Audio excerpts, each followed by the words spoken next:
I'm a dummy. Oh my lord. Okay, yeah, you clearly can tell that I do not stream at all. Now we're officially up and on the go. Golly. Yeah, I now it's thought I showing had that it we're down. live.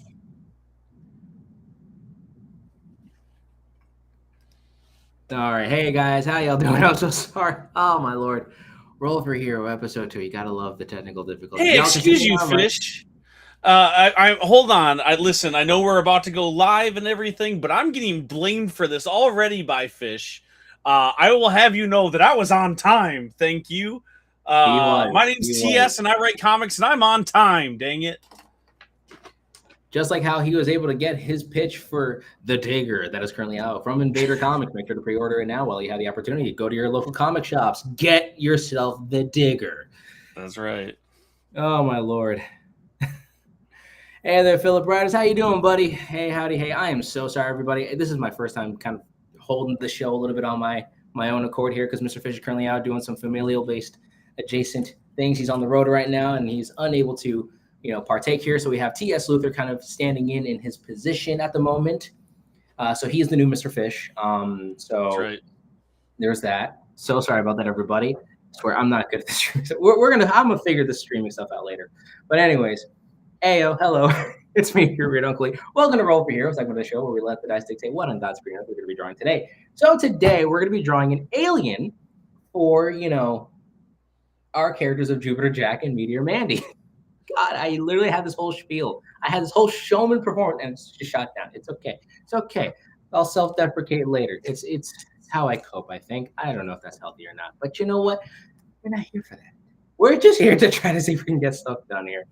Anyways, outside of that, though, last episode, so I guess I'll probably recap if nobody saw that, which I don't blame anyone who hasn't.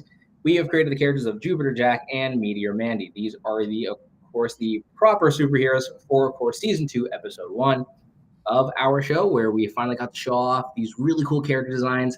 And of course, you see that there's Jupiter Jack, this pulp style hero who can grow to the size of Jupiter and shooting energy, blast from his hands. And we have Meteor Mandy, who can literally shrink down to the size of like a comet or a meteor, zipping through the vast void of space. And of course, she herself can be shooting energy projections of like the heat waves of the comets or whatever that may be. But these are our characters. These are going to be like the main characters until we can draw some other cooler characters for later down the road.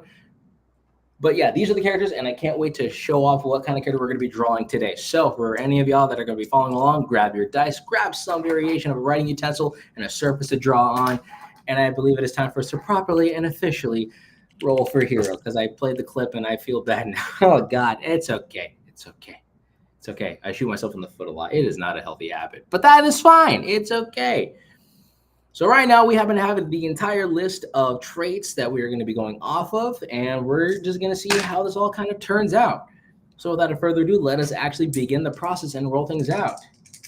All right, ready? T.S. Luther, I'm going to need you to start using some of that brain cells that you got going on there. I know you're probably frying them up, shooting those ideas out to Invader Comics, but I'm going to need you right now, all right? Please. Starting off with the first roll, we got number 8, which is, for limbs, we have the number of limbs, which is tentacles. Oh, and we're going to have to roll an additional D6, and we're going to add 2. That's going to be interesting.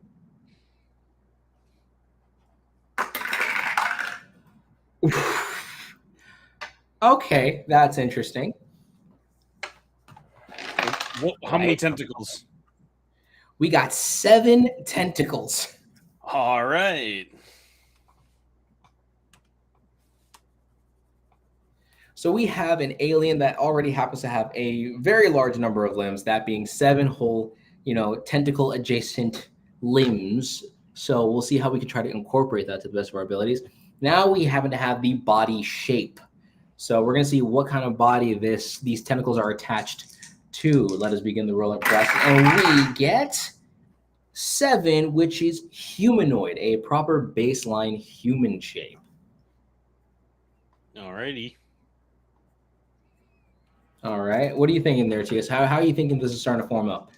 So humanoid with tentacles, I want to see something that is closer to Ben Sapien from Hellboy, that like very fish-like is what comes to mind, because then you can easily sell tentacles. When you have something terrestrial, something that's going to be on ground, and then you give them tentacles, it's like, why would you have tentacles if you're walking around? You need tentacles in the water. So I'm thinking something aquatic. Alrighty, so now we have the basic body shape. Now we have the amount of eyes this character will have, this alien species will have. Fish is on the highway coming back from seeing the grandbabies. Hey, listen, you got to visit them grandbabies. My parents would know. They happen to be grandparents as well. We have numero ocho, which is 6 whole eyes. I don't know what half an eye would look like, but that'd be kind of weird.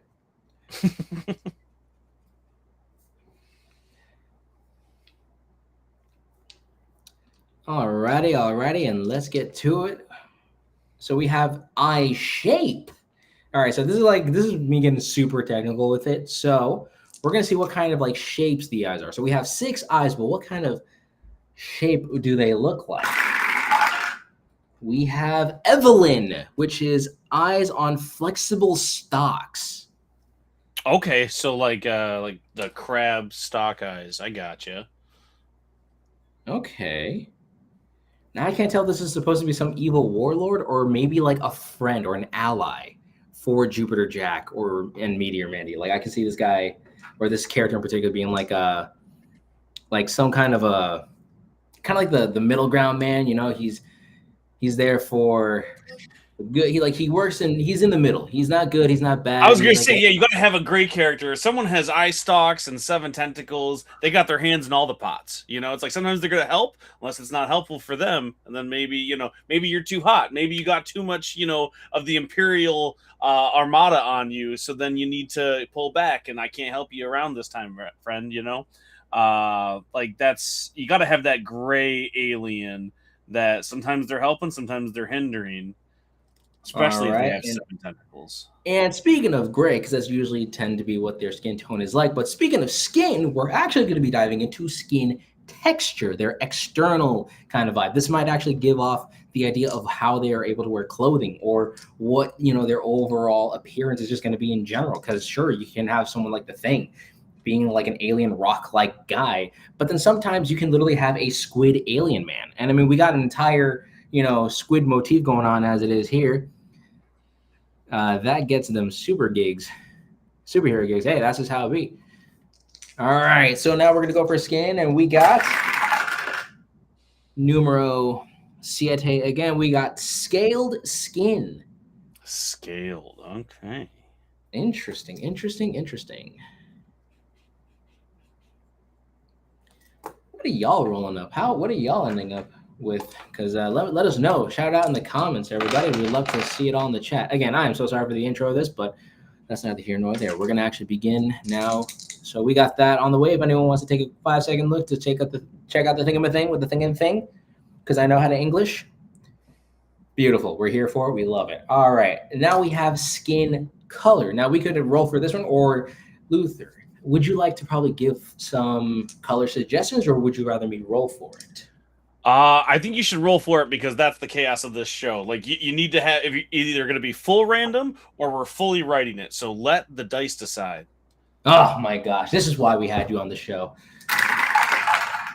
And speaking of having to roll it out, man, it is going to be a number 5, which is patterned spots and stripes. All right. It fits with the scale idea too. Like if you have this gray alien, this somebody who is playing all the different sides. They're scaly. They got tentacles and everything, both the illegal and the legal. Then the pattern and the stripes, you never know which way they're gonna be. You never know where they're coming from. Maybe like the scales can kind of flip in one direction. So maybe it's like he'll be say green and purple on one side of it, but then the other side it ends up becoming like blue and or like a cyan and red or something like that. Exactly. This is getting pretty interesting. I'm liking it so far. So we got that on the go. Now we have head shape. I really did not have these in order, but that's okay. These lists, that's the whole point. We're so random, we can't try to figure out how this is all working, like Diamondback Snake. That is some insanity. And you are right. TS is the man, Mr. Fish. That's why he's on this show. That's why I make the big bucks. So go and pre-order the Digger, not for me, but for all of the extra coffers. All the money that I earn from it will go directly into comic books. Let's be honest. I'm going to buy more comic books. And I mean, if it goes into comic books, this means it goes into the hands of artists. And well, I mean, in his case, he is the writer. But get yourself the Digger. Go get yourself Hellion and Bash. Go get yourself, Tokyo Fire. If you ever have the ability to get it now, because I said so. And your uncle would be very disappointed if you don't get it.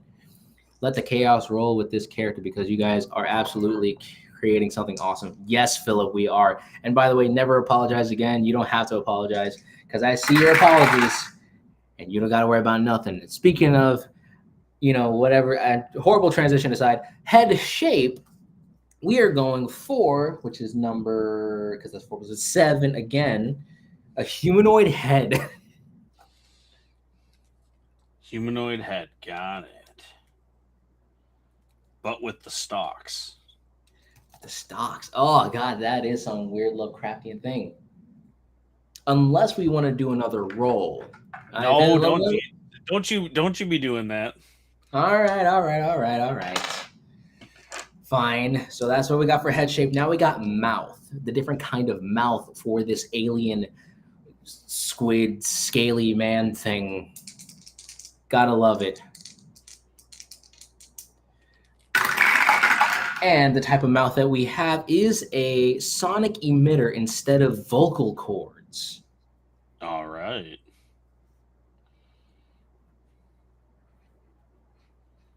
All right. Do you think that he stole the emitter, or do you think that he acquired it through trade? Oh, had to steal it for sure, but it was probably for a justifiable reason. Maybe, this morally great character maybe he was captured, and in order for him to communicate with another alien to help him out in his intrepid situation, he had to find a way to communicate. So if he had to steal a communicator and this emitter, if you will, to help, take out, what he's trying to say, I feel like he would have to steal it, but it would be for a justifiable thing. Again, morally gray. Let the chaos reign. All right, so we got the sonic emitter. Now we have the special biological trait. Howdy, doggone. Hey, howdy, hey, how you doing, buddy? Welcome to the stream. So sorry about the technical difficulties, but that is neither here nor there. I can already see my character. Stupid highway. Hey, listen. I can't relate as to what highway you're on because I would say Highway 280 in Alabama and the 95 in Florida, but I don't know what it is in Arkansas. We don't have roads in Arkansas. Oh, man. That's tough. Yeah, Florida is just the worst, especially this time of the year, because everyone wants to go to the parks. And yeah, how dare they use parks and recreations?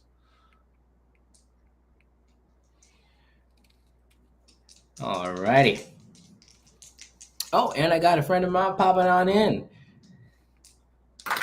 Anyways, hold on a second. So now we got to get ourselves back into action over here. We got the special biological traits that we just rolled for, and that is going to be numero ocho, electromagnetic or electrical organs.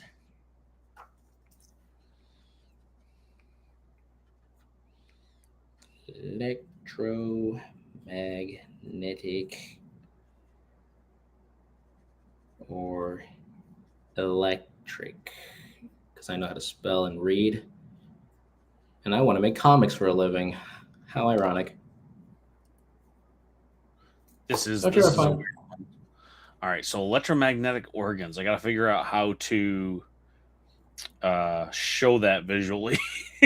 Sometimes it can't be shown visually. It's more like it's kind of good to know that kind of a thing. Like, say, for instance, if this character ever gets shot and you just see like a blob of electricity just kind of just shooting out of them or whatever. Anyways, so that's what we got for biological trait here. A shock snake. Interesting. All right, now we have cultural traits. So this is going to be a little bit. This is throw after throw after. There's like curveball after curveball, man.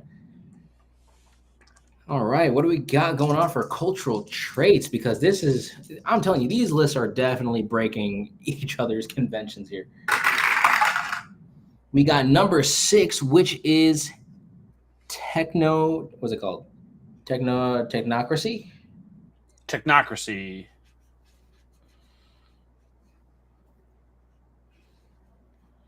That makes sense. Morally great character that had to pull off some dubious things for good reasons to get this babblefish-like device to speak again. Coming from a culture of technocracy means that they would fit in very well in a third-party system where they need to wheel and deal, where maybe there are other cultures at play. I think that works out really well with what we got here. All right, so we have 2 more lists left. We have ability theme. So if they happen to have any variation of ability, it would be thematically tied to this. And then there's another one called alien quirk. So let's just go full-blown chaotic on this one. We're just gonna do our final 2 rolls, and we're gonna get to this. Man, I feel like this is just already a very elongated portion of just rolling all of this out, man. This is getting to the Pacifics here. And we have number 5, which is shape-shifting. This is getting interesting. So I'm just going to draw a dog, and we're going to assume that he is shapeshifted. So I can draw a dog. You're welcome. Man, the intricacies of that design, I can only imagine. Sounds like a hustler or a smuggler. You're not wrong. I mean, the concept of that would very much sound like it would be some kind of a smuggler adjacent character. Just made my own new superhero. He's my version of Captain America. I don't know any good names. Do you have any ideas? It's really, really difficult for a lot of, well, it's not difficult because patriotic heroes are a lot of fun. But before we get to naming Indiana. I mean, there you go. I guess you didn't need my help there. All right, last one, ability. Oh, wait, I lied. Last one, alien quirk. We got number 6, which is 2 hearts or redundant organs. So redundant electromagnetic organs. Exactly. Which makes sense for a shapeshifter. You would always have extras. That's the thing. Like most shapeshifters, you can go back to like Mr. Plastic Man, the Elongated Man, and a few other ones that are like really shapeshifty. Mr. Fantastic has done it before, which is the redundant organs. So if you do get taken out, Mr. Fantastic dies in this issue. 6 issues later, he's like, aha, see, I had 2 hearts, or I had moved it over here. Really, really common thing to do.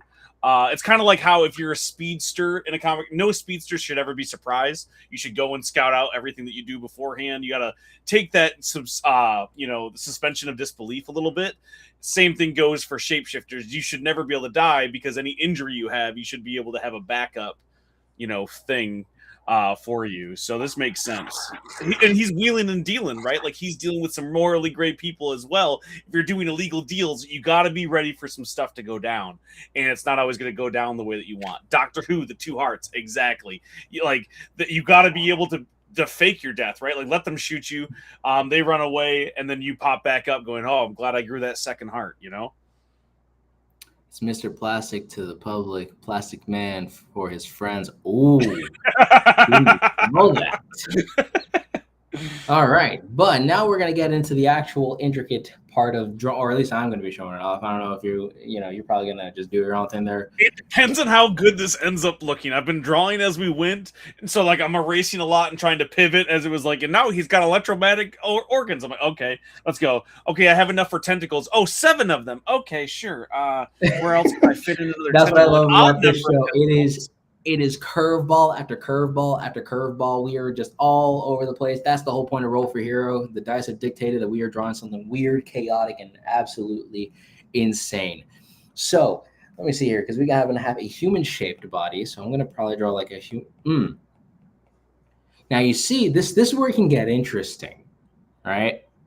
Because we could do a dude, and that would feel like the right kind of justifiable character, but I always like to kind of sometimes pivot away from that and be like, what if it was like a more feminine alien, if you will? Still Mine's very laggy. definitely like gender fluid.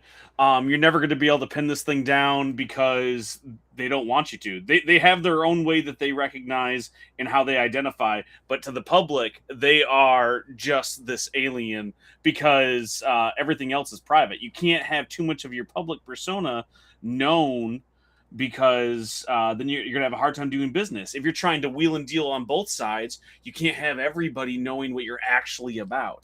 So, it depends on who you're in the room with.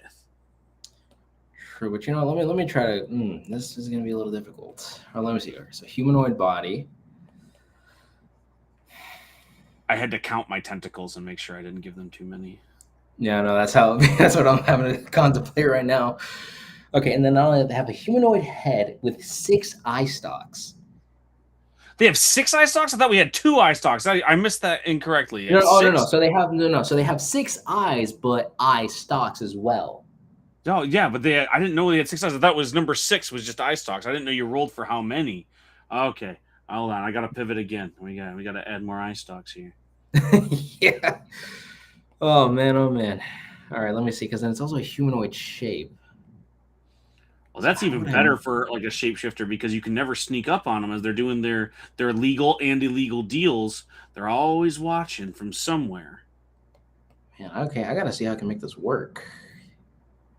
Oh man, this one's gonna be drawing this character would be a pain in the butt over and over and over again. I tell you what.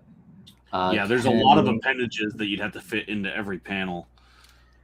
Unless you're able to like somehow work with it. I mean, I remember reading this one sci-fi comic on Webtoons called The Runners, and in it it's like I don't even know how to properly describe it, but basically you're following like a team of like smuggler kind of characters as they kind of smuggle like just average goods across the galaxy, if you will. But like it's, obviously they're like under the table kind of services.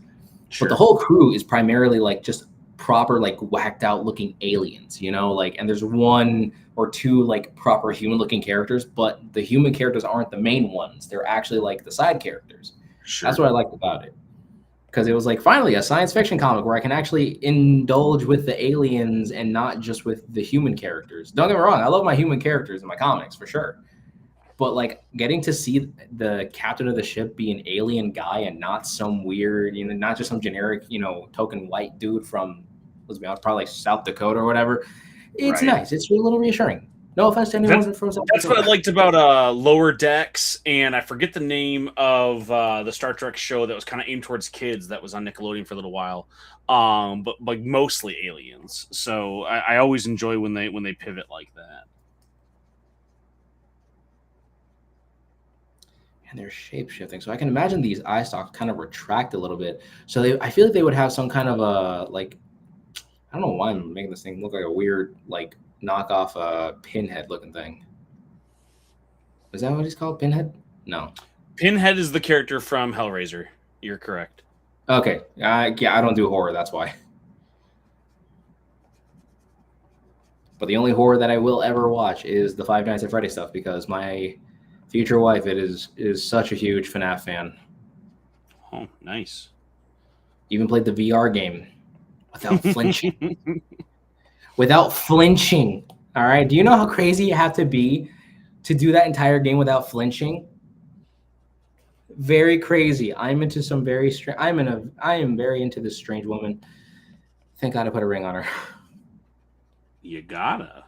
I mean, I have to.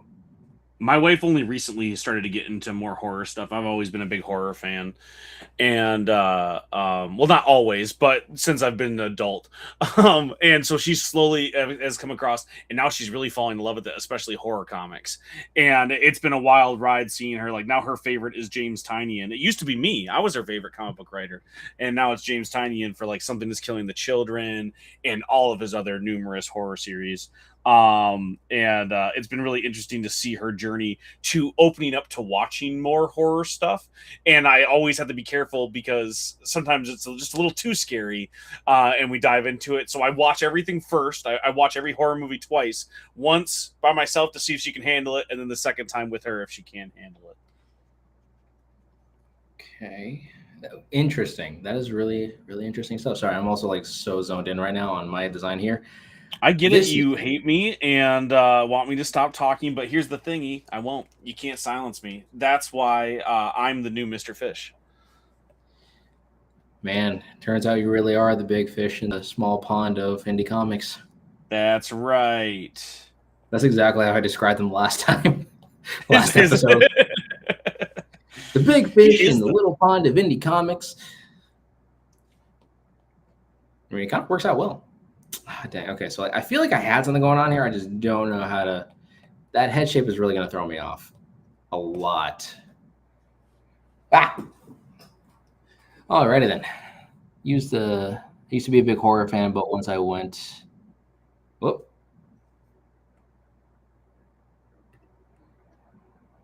So you show off my general shape here. Oh, I We like went the what I same with see. the eye stalks, so it was like the same kind of ratio. I got to add a sixth one somewhere.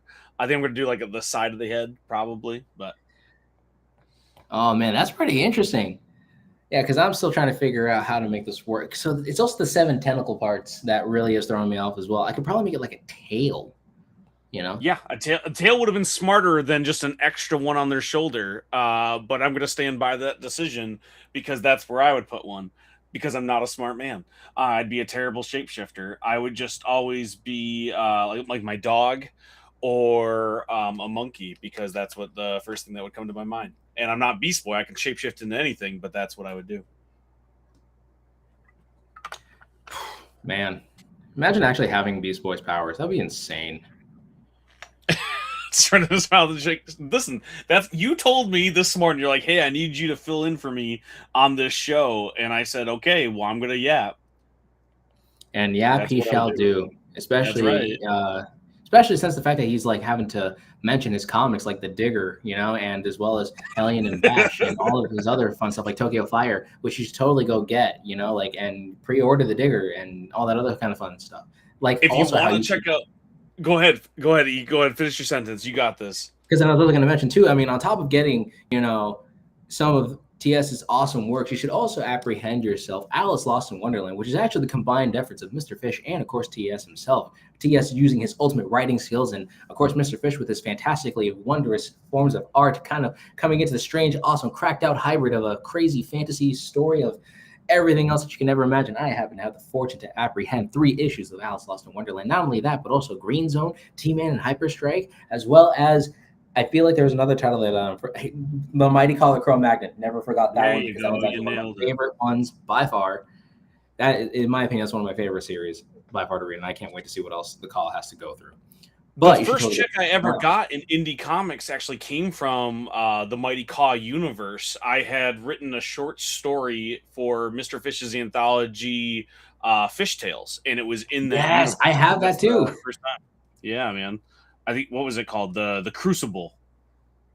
And he's, of course, in classic Mr. Fish fashion, he split up the story into 2 parts, and it was going to be in Fish Tales Volume 3, and there will be no Fish Tales Volume 3 for a while. So people are just left hanging. They'll never see my genius of what happens in the Crucible Part 2.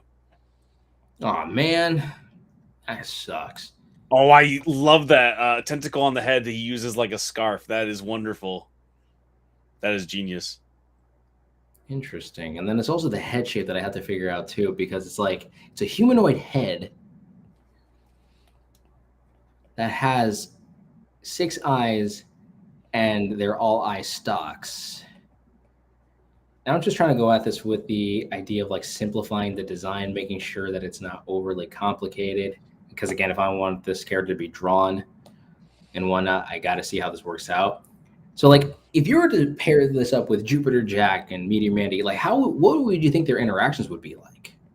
Well, I think it would be the guy they don't want to deal with, but they have to. Or it's like, we're gonna go have to talk to X alien because we need to get this thing, and he's just a little bit sketchy, and we need someone a little bit sketchy to get this item or this MacGuffin or wherever we need to go. We need to secure passage off planet, and he's the only one who's going to be able to get us there. So it's the guy that they don't want to talk to, but they kind of have to. I think that's the role that they would fill in. Okay. And I think I have an idea. So, like, it's coming together. It's coming together. Just trying to still figure out how to make this work. And I like the idea. Which one of y'all mentioned it? Was it like having the tentacle be like a scarf, kind of like that one Pokemon that uses its tongue like a scarf? Yes. What is the name of that one? It's, I weirdly enough never grew up watching Its Pokemon. move is Water Shuriken. Because my son is a giant Pokemon fan, and we played a lot, but I don't remember the name. Because I'm a dad, I don't remember anything anymore. Greninja is the name of that Pokemon. Greninja. I knew Ninja was in the name. I just didn't know like if it was a. I didn't know the proper name for it. What is it called? What do you think about Netflix just won the bidding war for Warner Brothers? Ooh. Yeah, that's a tough one for me. Any monopoly is bad for consumers. That's always going to be a bad thing. Best case scenario, we get nothing changing for DC Studios. As someone who writes comics, and I'd love to write for DC, I think if they keep everything business as usual, Jim Lee is killing it, James Gunn is killing it, Peter Safran is killing it. I think that if they could leave that be, I'd be happy. The big issue with Netflix buying anything and monopolizing stuff, like the issue you're going to run into specifically with Netflix, is Ted Sarandos, the CEO of Netflix, does not like movie theaters. And where we are with CEOs, they get to make the final decision. So you're going to see smaller release windows for the majority. I think Warner Bros. Had something like 35% of all releases in theaters last year, at least in the US. So you're going to see so many more movies just not being in theaters for very long in a market that's already having a hard time. We're already having a hard time keeping theaters open. So it's bad for everybody in the long run, except for people who only want to watch TV at home. So there's that. I think if we talk about good things, I think you're going to see more DC properties on TV because Netflix pushes TV really, really well. So I think you're going to see some really good stuff there. I think you're going to see more of the squeezing of a lot of the properties that you already probably want to see more of, like Game of Thrones and The Sopranos and stuff like that, because one of the reasons why Netflix specifically was buying Warner Brothers is to have a deeper well of IP. So they're going to make use of it for sure. So don't be surprised if you're seeing spinoffs of shows that you never thought you would have seen, like some sort of kids show for The Sopranos, something weird like that. They're going to push it. Nope, Netflix, Paramount are in the bidding war. Disney is about to enter it. Exactly. Yeah, it's not set in stone. And even if somebody does win this, like what was happening with Netflix when we thought it was set in stone, it still has to be approved by the federal government. It still has to get through regulators, not just for the U.S. federal government, but across the board internationally, because these are all international companies. So nothing's set in stone. We don't know where it's going to shake out. And in the end, a giant company is buying another giant company, which is rough for people, and we don't really get to have a say. But make sure you talk about it, because the more you talk about being upset that monopolies are happening, the harder it is for the next one. So we might not be able to stop this, but we can make it harder the next time some giant corporation wants to buy another giant corporation. End rant. Use your nerd-like rage to destroy the monopolies, so that way the free market for entertainment and the indie comic shall rise. Exactly. More or less. I think I have an idea where I'm going with this. I kind of like it a little bit, because I'm thinking bounty hunter. When I think bounty hunters, I think Western cowboy kind of characters for some reason. Sure. So I'm thinking about this, and I see like how I'm implementing the. Oh wait, using that as a tail. Okay, so thank God I'm kind of. Or use it. As you like don't think of Dog the Bounty Hunter when you think of bounty hunters?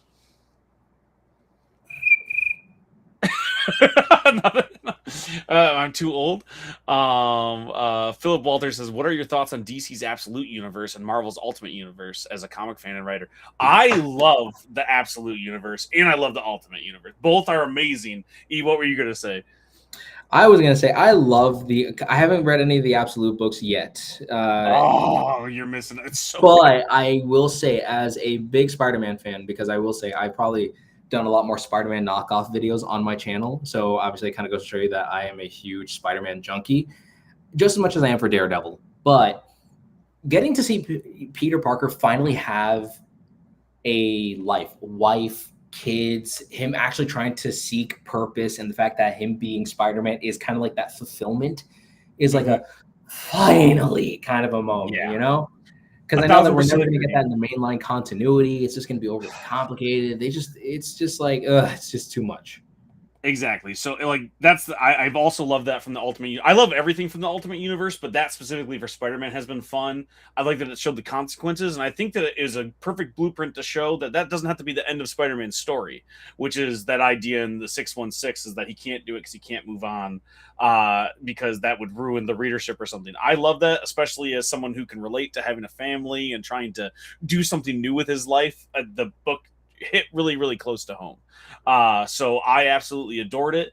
I love that the Ultimate Universe is coming to an end. I think that that's really rad that they didn't overplay their hand with it, which is really cool. On the Absolute side, I love that they're not bringing that to an end and they're just going full force into it. I love that everything in the Absolute Universe is just bigger and badder and weirder and crazier, and that's the whole ethos of that universe. I think that that's really, really cool. There's not a single book from either universe that I don't love right now, which has been a wild. I love these like little microcosms that we're getting, these almost smaller imprints. It's the same reason why I love the Energon universe and the Massive Verse, both from Image. I don't have time to pick up 55 titles from a main universe and read all of them and understand what's going on. And even though both of them have expanded, exponentially, it hasn't reached that level yet. So I can keep up with everything in the whole universe by just picking up a handful of titles. So as somebody who only has so much money to put towards comic books, I've enjoyed that it's this like little microcosm that I can watch the entire thing unfold. I still pick up as many books as I can, and I more subscribe to DC Universe and Marvel Unlimited, so I get everything a little bit late. But it's still been really rad, and I'm like really excited to start seeing those properties cross over more with like the Ultimate storyline as it comes to an end. And I forget the name of the Absolute Justice League book, but their Absolute team up has been really cool too. So I can't say anything other than it's been my favorite. And Absolute Batman Annual by Daniel Warren Johnson is single-handedly my favorite comic book I think ever, other than Superman crushes the Klan. I can't think of the name because I'm bad with name. What is the name of the Superman fighting the Ku Klux Klan book? I think it was Superman Smashes the Klan. I think you're right. Smashes the Klan. Thank you. Yes, I think I said crashes the Klan. Yeah, but Superman Smashes the Klan. And DWJ hit on the same stuff, and I absolutely loved the annual. Bought 1,000 shares of Warner, and I've made at least $4,000 in about 4 days. That's crazy, dude. Good for you. Really like hearing some of these very interesting points. Now, what are your thoughts on the design of Absolute Joker? So, like, just design alone, I love it. I love the idea behind all of the bad guys being like these supernatural entities in the Absolute Universe. I think it really fits. I love the design. I know a lot of people are upset about it, but it's the thing that I talk about a lot when it comes to me liking reboots and remasters and sequels from 20 years later on. It doesn't ruin my childhood when you drastically change something like that, because I still have Joker in the main universe. I can still go back to the thing that I love, the thing that I've read so many stories of. They didn't get rid of it. This is their own take. It's their new thing. And I really dig how weird they've gotten with Absolute Joker. So I do enjoy the design. That might be a hot take. I'm not sure. I've seen the discourse a little bit, but I haven't paid attention to what's been winning out. So that's my take, is that I dig it, and I like how weird it is. It makes me uncomfortable, and I think that that's a really interesting take for the Joker.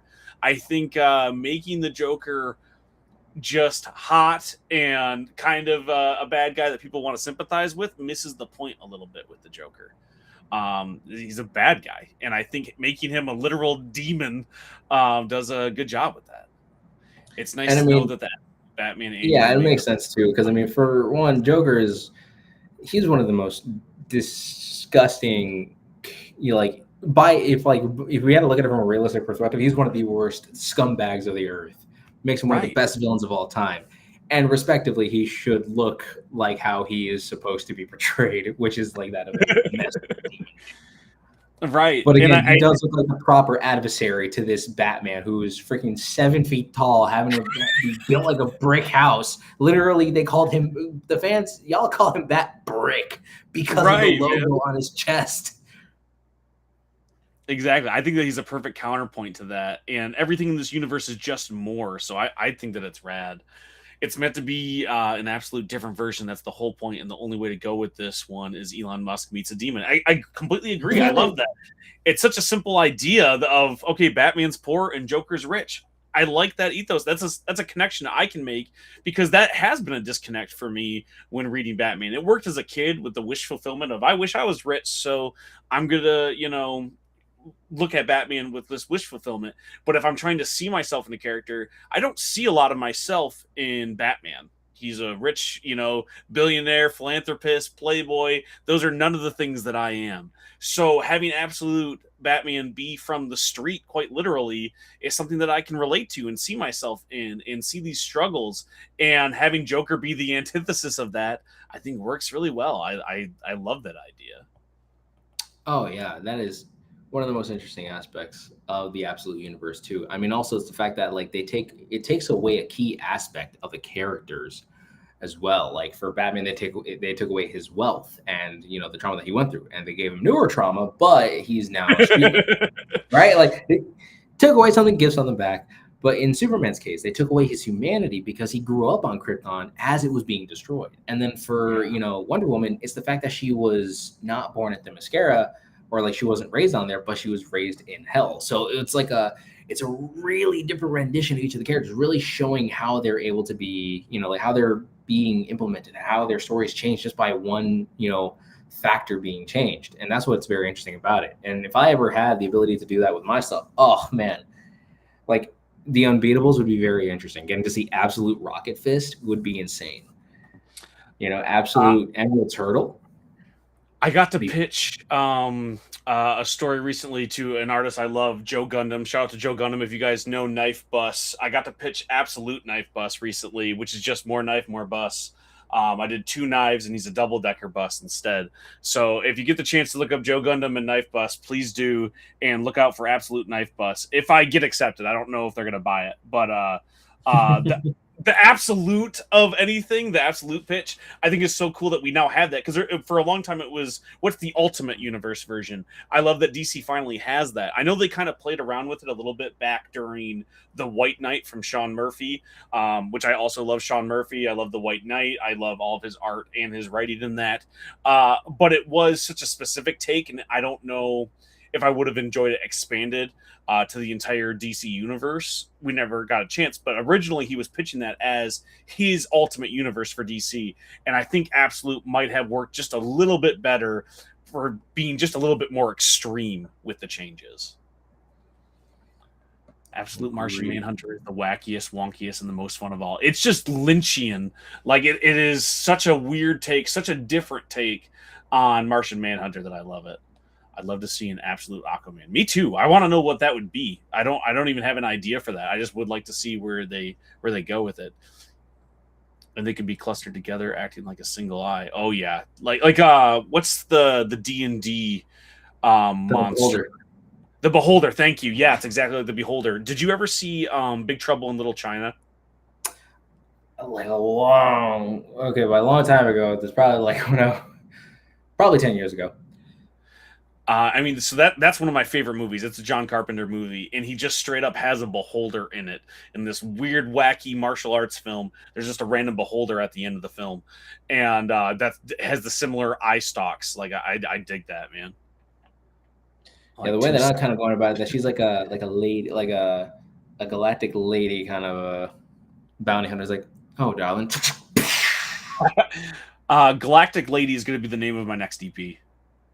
Oh man! And here I thought I had something original. No, I straight up stole it from you. So oh, don't. Man. Come on! Like 2 single separate eyes. Okay. Interesting. So yeah, this is what I kind of got so far. I'm working with the eye stalks to the best of my abilities. Did I ever plan on drawing this today? Absolutely not. But I'm glad I did do it. I guess. It's funny that this is what we rolled up, because this is exactly what I planned on drawing today. So it really worked out for me. Listen, I get that you think you're better than me in every way. Oh, look at me. I happen to write multiple comics. I actually have them printed out. I have UTS. I work with Mr. I get it. You're better than me, good sir. You don't have to flash it out there. The I reality is, think this is the truth. I my don't have any hatred. I think the main superpower I have over you and why I'm able to do the things I do is I'm almost 40. So I have all of the experience of being exactly where you are right now and learning from all of it. I don't think I could do nearly as much as what you do right now if I was still in my 20s. Like, I think that you're doing a great job, and I think that you still have a lot of time. The reason why I do so much is because my time is running out, buddy, and there's only so much time left, so I got to get to work. I did a full-on pivot from I used to write about car parts, and I wrote about car parts for almost a decade for large automotive companies. And when I was 28, I quit. And I said, you know what? I'm going to go make comic books. And it was a bad decision. And I've been riding that wave ever since. So I think that you're doing awesome, and you're doing everything at your own pace. So you still know that you got time.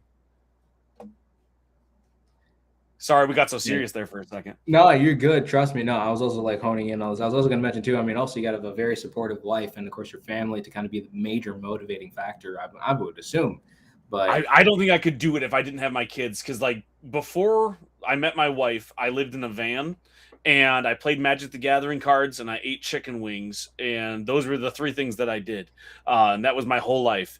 And when I met this girl, she was beautiful, and she did not want to live in a van and just play Magic the Gathering and eat chicken wings. So I was like, well, I need to do stuff for her so she can have things, because she's wonderful and I want her to stay around me. So I went and got a boring job, and I did that stuff. And then we had kids, and I never wanted them to have to live in a van. I still buy them chicken wings, but I wanted them to have other stuff too if they wanted. And so I got a better job, and I kept doing that. And for the first time during COVID, was right around when I started writing comics. I did something for myself. I wanted something more. I didn't just want stuff for them. I wanted something for myself, and that was comic books. And ever since then, I've been trying to make almost every decision I can past keeping my family safe and fed and happy towards making comic books. So it took a lot of time and responsibility and motivation in having them. I couldn't do any of this stuff if it wasn't for them, because I want them to have stuff. I want to do it well. I want to impress them. I want them to be proud of me. Before I had them, I didn't want anything, man. So it's almost like a cheat code having these people that depend on you, and that you don't want to let down, because they make you want to be better, and they make you want to do a good job. man, you're not wrong there. Especially with the future wifage on my side of things. I mean, she's a baker too, so her and I are also like motivating each other. She's a baker. I'm an artist.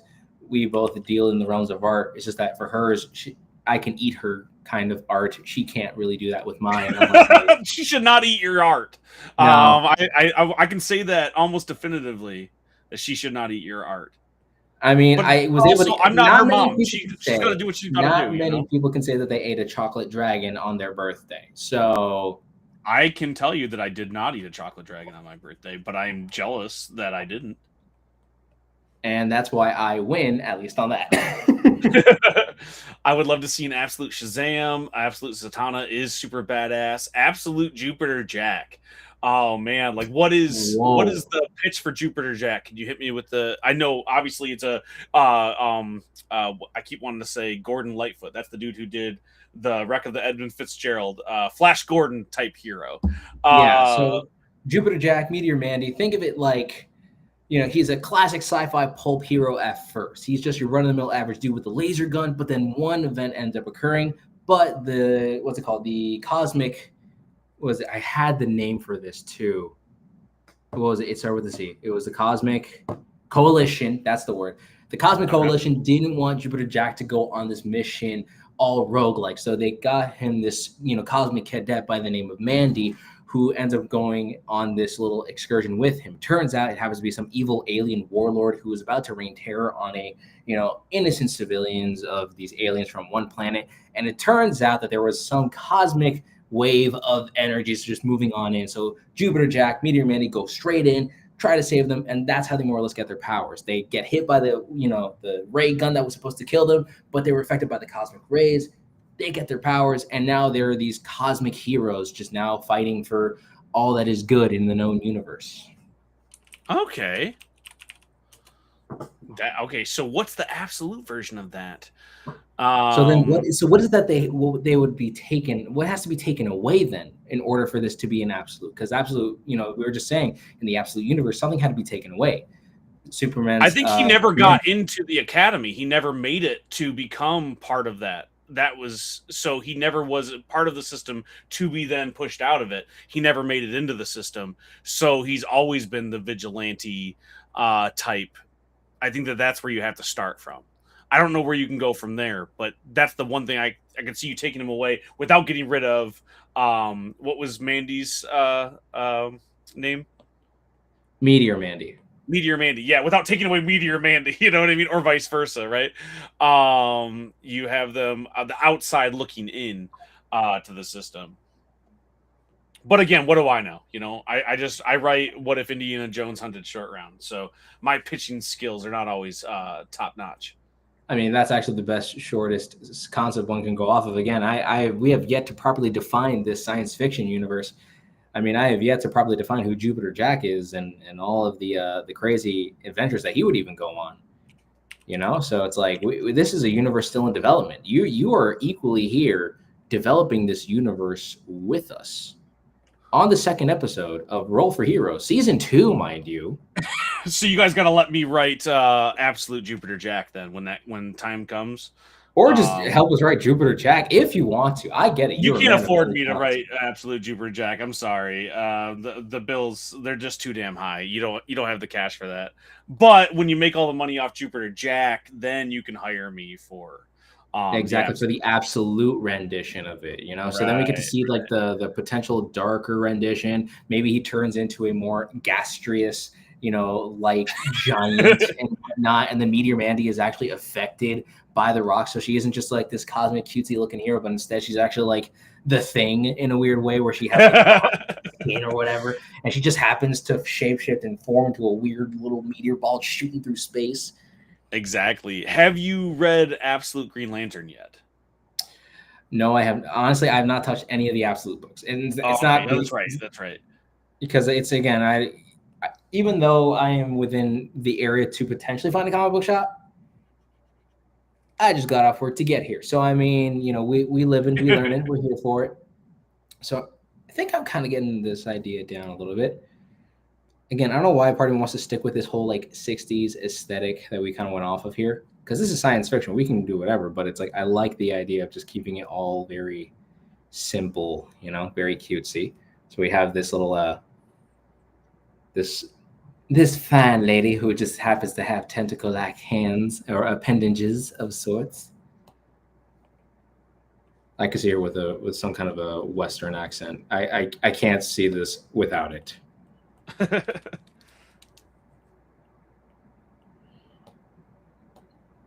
Man, thank you so much for hopping on the show, by the way. This really does mean a lot, especially because because of our circumstances and such. Of course, dude. Thanks for having me on. Everyone should go and pre-order The Digger. That's the cost of having me on this show, especially until I get that sweet Absolute Jupiter Jack money. So please go and check out The Digger at your local comic book shop if you get the chance. Even if you don't want to pre-order it, even if you're unsure, issue 1's going to be in comic book stores January 14th. You can ask for it then, go grab a copy, or just mention it to your shop that you've heard about it, because I'm still a smaller creator. Invader Comics is not Image Comics, right? So they're still breaking into the industry, same as me. So please go and check it out if you get the chance. And you can check out my other comic books at can'tbekilledcreations.com, or you can check out Professional Entropy, which is the publisher that I own a piece of. They publish comic books like Tokyo Fire and Hellion and Bash. So if you're more into superheroes or cyberpunk stuff, Tokyo Fire and Hellion and Bash will definitely do that for you. So check out any one of those things. I'd greatly appreciate it. And thank you so much for having me on, E. I'm going to finish up this last few sketch lines and then add some scaling. And then I got to bounce out of here for family dinner. And then I got to go. The way that I say it, family first, man. You got to focus on that, Well, they're wonderful. We do a family dinner every week at my in-laws' house. And the interesting thing is since the Digger has popped up on like store shelves and like they were at Comic-Con and they're going to signings with me and stuff, my in-laws, they've always been really supportive, but I think they kind of thought I kind of sat here on my butt making indie comics every once in a while. And when they heard about the publishing deal, they're like, "So wait, so you actually work, huh? Like you actually do stuff?" And so it's been really interesting going over there and having more questions asked and being able to talk more about It's comic like, books. yes, mom, I make comic books full time. That's how I make my living. Come That's on. exactly it. My mother-in-law is the sweetest person on the planet, but she is not a comic book reader. I remember talking about Spider-Man, and she was like, "So, can you help me out here? Spider-Man's a giant spider, right?" And she legitimately thought, in full earnest, that Spider-Man was a giant spider, which is the wildest thing I think I've ever heard. Sorry, I just got some. It was my side. I thought I heard Discord going off, and I was looking at my Discord. I didn't see any. No, it's my Discord. No, the future wife bitch, she apprehended tickets to go see this movie called Iron Lung, made by Nice. Markiplier. Yeah. So she is a big Markiplier fan. Cool. Yeah, so it's always a fun thing there. And then right now she's just yapping it out with her friends, and they're just like, "Oh my god," because she's a huge Markiplier and Jacksepticeye fan. So you can definitely tell when she saw Dispatch for the first time, she's like, "Jacksepticeye's in the game." Or when I told her that, she started freaking out because she loves that guy. Have you played it yet? Oh no, I have not. The thing is, she has the game, but for some reason her computer borderline starts to crash because it overheats really quickly. So it's like, we can't even like properly enjoy it, even if we did like the cinematic, you know. Gotcha. So I'm gonna boot it up on the PS5 with me and my wife this weekend. Was the plan? Oh my lord. Yeah, actually, the goal for this Christmas.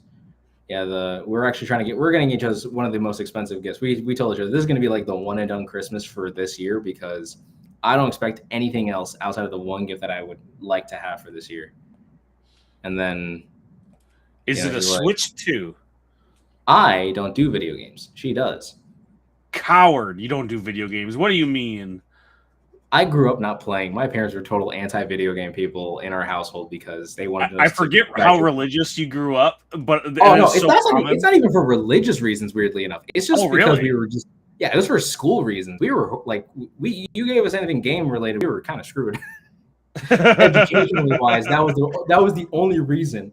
Weirdly enough, they were totally fine with us enjoying some superhero stuff, some other cartoons here and there. But then, like, obviously they were concerned, when Pokemon was a thing, early 2000s, a lot of that, Interesting. Okay. But, what's it called?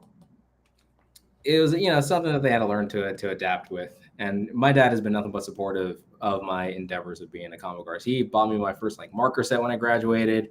He actually took me to my first convention. He, like, one day kind of played hooky from school. He was like, "So, you got any tests you got to do on one Friday?" I'm like, "Not that I'm aware of. No, why?" He's like, "We're gonna go to this con in Miami." I'm like, "Wait, what?" So we went to SuperCon in Miami. That was the first convention I've ever went to. I dressed up in like a crappy Spider-Man. That's my first cosplay in a con. Love it. And we were just kind of going around. I was geeking out. My dad was like honing in. He was like, "We're gonna talk to any of the artists here. We're gonna talk. How are we gonna get him into this whole situation?" Because my dad also kind of pursued his own career goals because he's a musician.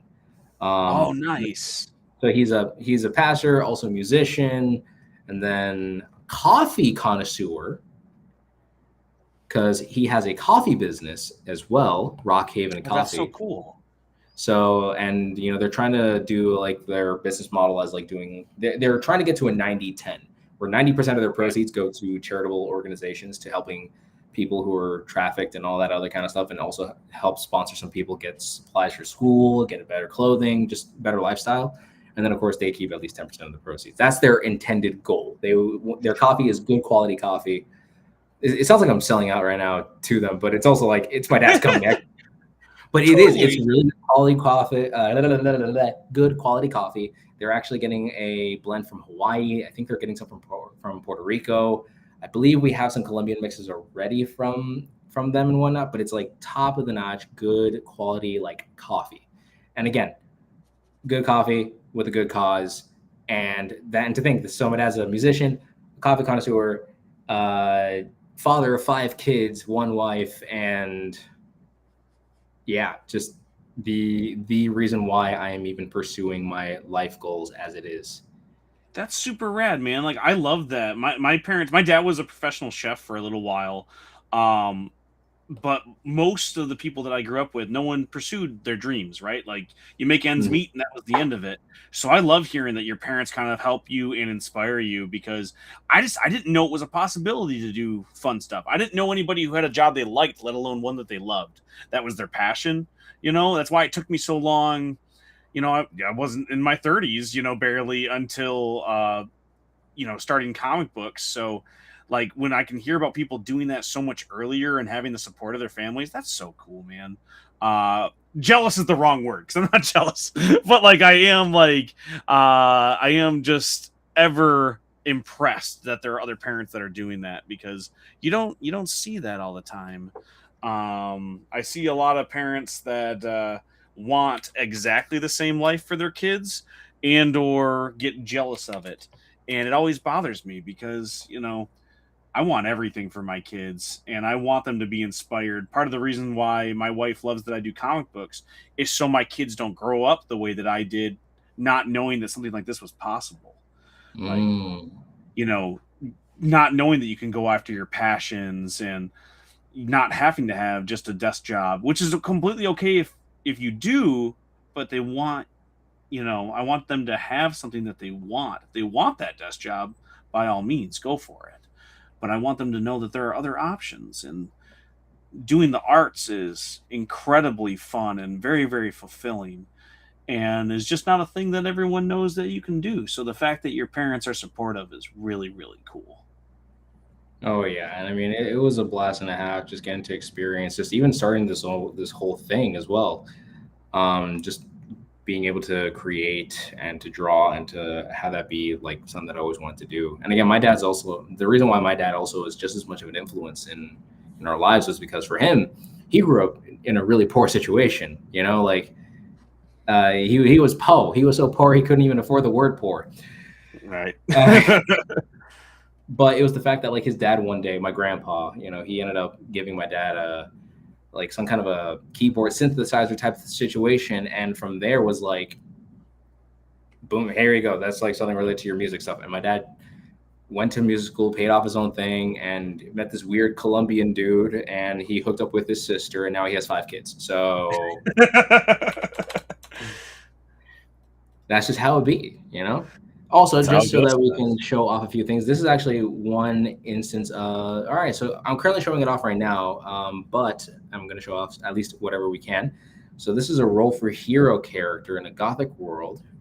Basically, Ruth the Russell. She is a young gothic girl who gained her powers of matter transformation, technology, or technomancy/armor mastery, super strength, flight from her bat-like alien ancestors. My lord. Has little control over her powers, but she does, her hero work for her own glory because she is selfish. That is crazy. That is a lot of different characters there, man. What is Love this? that more, dude. Ben and Art, love that, man. Look at that. That is a really cool character design. Oh my lord. I actually can't wait to see how this actually ends up working out in a more like I want to see this character be shaped over the years. This looks so awesome, man. Love this one. I love this design over here too. This looks like a fun classic. Let me see if I can try my best to do this right here, just so we could probably show this off because I know how to function here. Come on. There we go. Let's take this, put that right over here. Man, look at that. That's some gnarly looking things, dude. Loving your art, man. I'm loving your art, TS. That's pretty solid Oh, stuff. thanks, buddy. I forgot that it was on the screen. I've had to pretend like it wasn't so I don't get too self-conscious because I don't draw live very often. That's all right. That's just how it be. But I will say though, this is a really cool art piece right here. I love this classic superhero look. It really looks like it could be its own thing. Again, can't wait to see how you refine your style. I love what I see here, and I love that you're able to do the posing. I see that you're really practicing that. I love this so much. Love the colors too work very well for this as well. This This is gnarly. I love this design right over here. This is a really cool one. I like that a lot. I love how chaotic it looks. It looks like he's trying to do some kind of a kung fu pose or something like that. I think that's the number 3, which is young man who was born with acrobatics to change his density, but his family powers came from his ancestors of rare artifact in a tomb. Oh, dang, that's really cool, man. That is solid stuff. And then we got the last one, which is this design over here. I'm loving that. Again, let me see. Another Gothic world character from a lost race, hence the blue skin. Oh man, the powers of transformation matter, technomancy. Man. Oh, wait, hold on, wrong one. It was lost. There we go. That's the one. Telekinesis, minor change of density, enhanced senses. That's pretty sick. This is really, really cool. I like what I see here, man. I really like what I see here. Let me see if there's any other roll for hero thing that isn't just clips of Fish and I yapping and chatting all day long, because that's what it looks like over here on Instagram. See if I can find anything on the TubeU per se. For hero, let me see if we can find anything there. Just a lot of D&D adjacent stuff. Might not. I don't have any other I do have other social medias, but I have not caught up on all of that. But I do like what I see here. Hopefully, we'll be able to have more cool things to show off. And speaking of cool things to show off, I should get this thingy over here, and we're gonna choose. All right, I'm gonna roll for colors. Hold on. 5 times. 1, 2, 3, 4. Please let this be a good one. Please let this be a good one. 5. I can work with that. I can work with that. I wonder if you can work with it, chat. Maybe. Who knows? Because usually, whenever I go on this app, it's called Coolers, and I remember checking this app out from what's it called, Boyd Comics, who did all the Shape comic stuff. I don't know. Braden Boyd. Yeah, so he ended up doing this. He suggested this one app, Coolers, which is the one that I just used, and it is one of the best apps for color combinations and such, which is fantastic. Anyways, let me just show off what you got going on over here, because you look like you got some. Oh, that's gnarly. Okay. This looks like a dude that the Jupiter Jack and Meteor Mandy would not want to meet up with. It's like, oh no, do we have to? It's like he's the only person that we know. It's like, right. That was exactly the vibe I was trying to go for. He's the only one we can unfortunately trust right now. Dude, he's just gross looking. I understand that, but that's alienists. Is that a thing? You can't be doing that. But, absolute Jupiter Jack, on the other hand, maybe he's a little bit rougher around the edges. We never know. We just got to get you to do absolute Jupiter Jack. This is what we really got to do. We just got to sit down. We just got to yap and chat about, absolute Jupiter Jack. Just got to figure out what this dude's whole deal is, Just got to figure all that out. There we go. Come on. Just got it. There we go.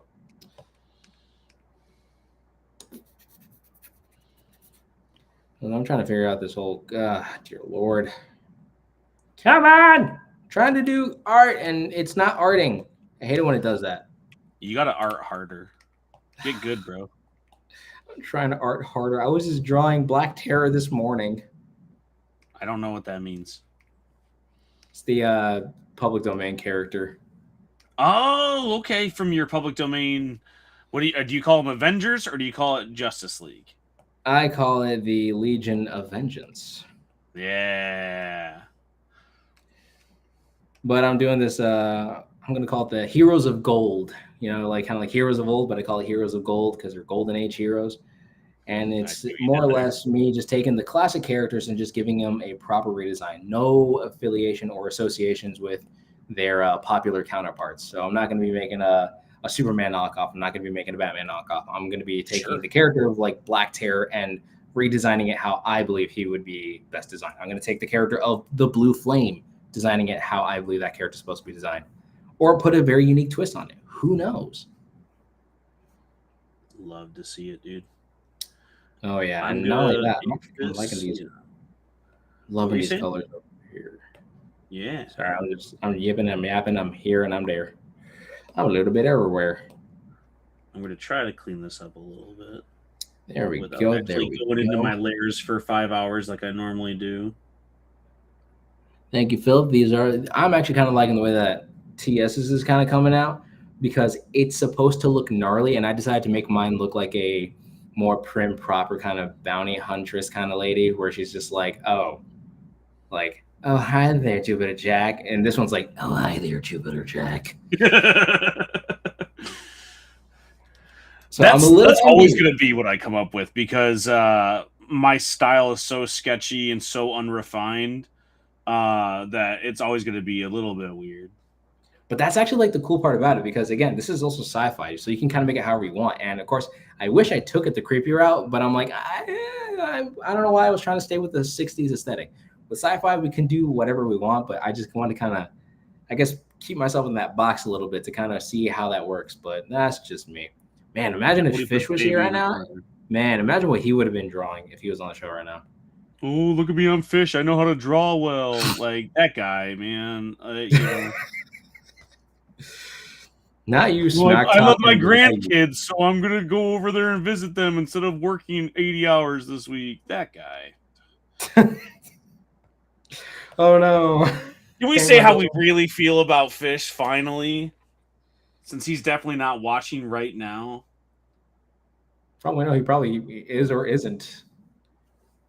I think he And was. also polka I dot. think I saw him in there earlier. I Also, got that's asked. I actually was on a podcast last week, and they're like, "So, I heard that you're beefing a little bit with one of your collaborators," and I was like, "Oh no, what did you hear? Like, I don't think so." He was like, "Yeah, well, I was listening in on a show, and you were saying some stuff that you had some rough opinions about Mr. Fish," and I was like, "Oh no, I was purely kidding. I love him." But like I had talked too much smack, and they thought that I really didn't like Fish. you talk so much smack that it's like only you can bully him kind of a situation.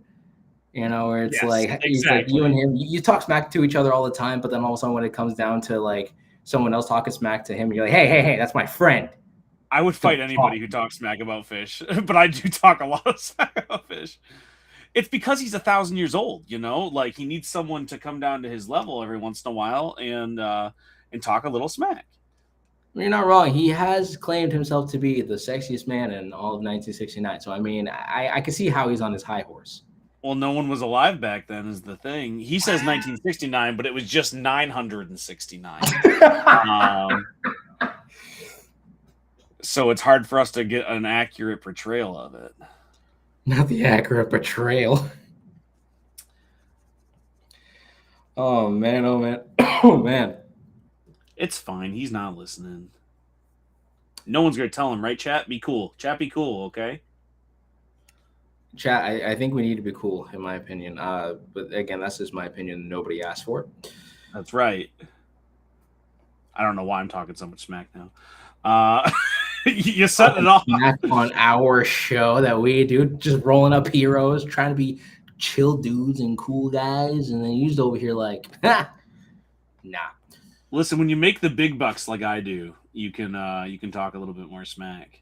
Yeah, I mean, you're not wrong. I make tens of dollars making comic books. Thank you. Bro, tens? That's right. Tens of dollars? That's right. Now, I gotta leave a whole McDonald's meal with all my proceeds. Bro, in today's economy? That is pretty good, right? That is a flex. That is a flex if I've ever heard anything about that. Oh, okay. I'm actually kind of digging this a little bit. I'm just giving this looks a little unnerving, and you know what? I think I'll work with that.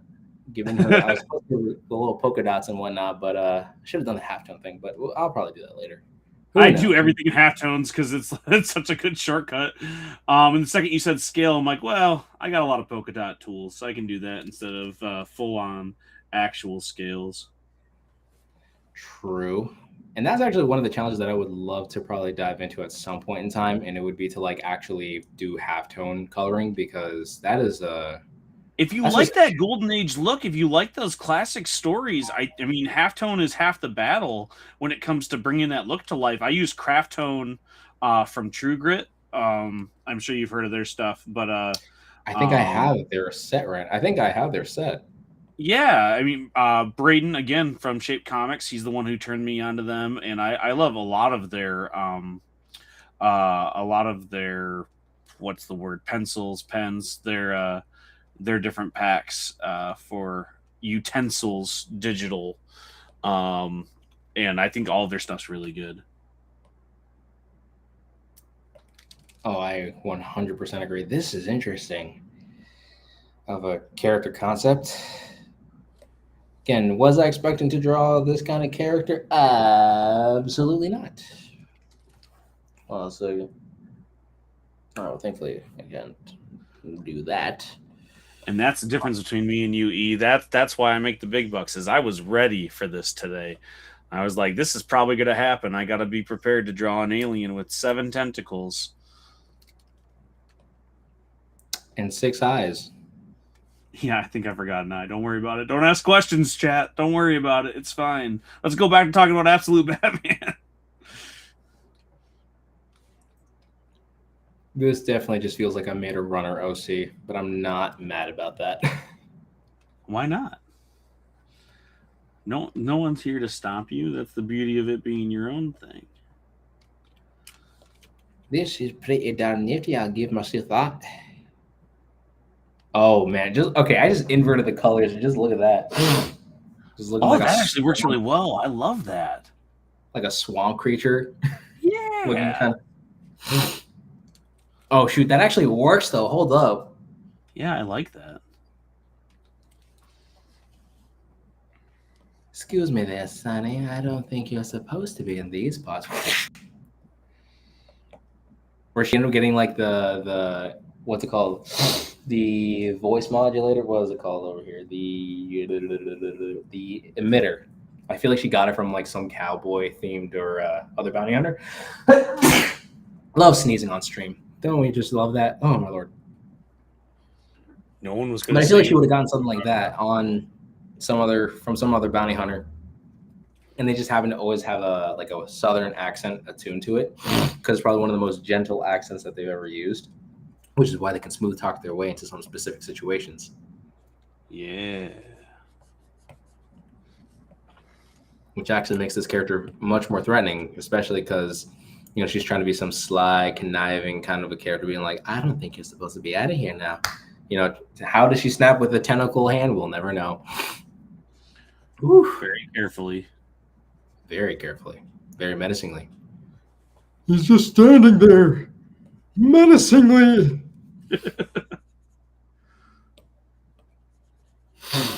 Gotta love a SpongeBob quote. And let's just add a pattern for the good old kicks and the giggles and the giggles and the kicks. What do we get? We'll never know. Ooh, you know what? I think this actually might work instead. Is the blue working, chat? What do you think? Oh, shoot. I thought it added to the deep sea. I'm mad because that's actually cool, and I'm jealous that I didn't come up with that. I guess I have to stay mad now because I brought this upon myself. Stay mad. Ha ha. No, I don't need to do Tekashi 6ix9ine right now. That's unnecessary.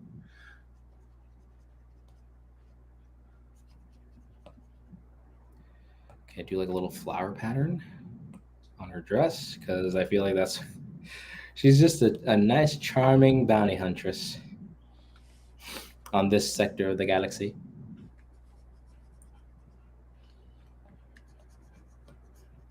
We made our way to the western sector of the galaxy, and that's our biggest mistake. Because we came across. What do you think this character's name would be, Chad? What do you think this character's name would be? Yeah, I was going to say earlier, we were talking about it. I'm like, we don't have names for these guys yet.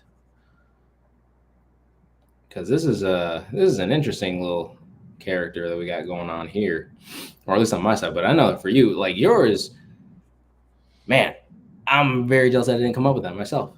That is a killer character concept. Thank you. That is awesome. Actually, what would happen if I inverted this? I like it. See how we go with it. There we go. think this is not too bad of a design concept. Probably looks like it's a lot. Maybe if I take the pattern of that and just lower that opacity real quick, then maybe we actually end up getting something. What do you think, chat? What do you think? Does that make me an official streamer now that I, call out to the chat? It's like, what do you guys think, chat? That's how it works. You now are allowed to be at the streamies. Heck yeah! Could be a streamer. All right. Oh, wrong one. Come on, man. I gotta get myself together.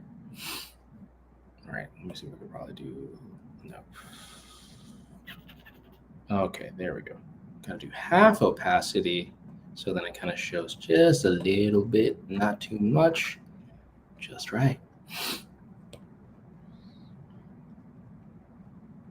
This is actually, I'm really starting to like this design a little bit. I feel like once I draw this character out in a proper pose, like, with like a gun or a sword or something like that, then I'll be like, all right, I believe we can make this work. Plus, I can see this character shapeshifting to some extent. Like, maybe her eye stalks kind of shrink into her face or whatever, and she has that like a squid-like effect to like camouflage underneath, the seafloor or whatnot. I can totally see her using that to her advantage. Maybe the eye stalks play like a different type of facial structure. Maybe it might play as like, an ear shape, or it could play into like a nose shape, or maybe the different kind of eyebrow. I don't know, something like that. That would be very twisted and very weird. What do y'all think about that? That is, what would the name of this character be, though?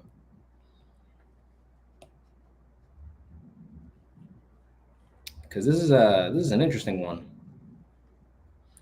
I feel like my version, he would have multiple names to multiple people. So it's like if you walked up to him on a Thursday and he's talking to Jupiter Jack, this is his name. And then about 15 minutes later, when the cops came over, they're like, do you know that guy, Fred? And like, oh, no, of course not. You know what I mean? Like, it would be a different name to everybody. This guy a day in my life. I don't know who you're talking about. Exactly. I'm just the guy who's he is. But then all of a sudden just changes his voice, going like, well, it just happens to be that I know this person from this sector of the galaxy over there. But and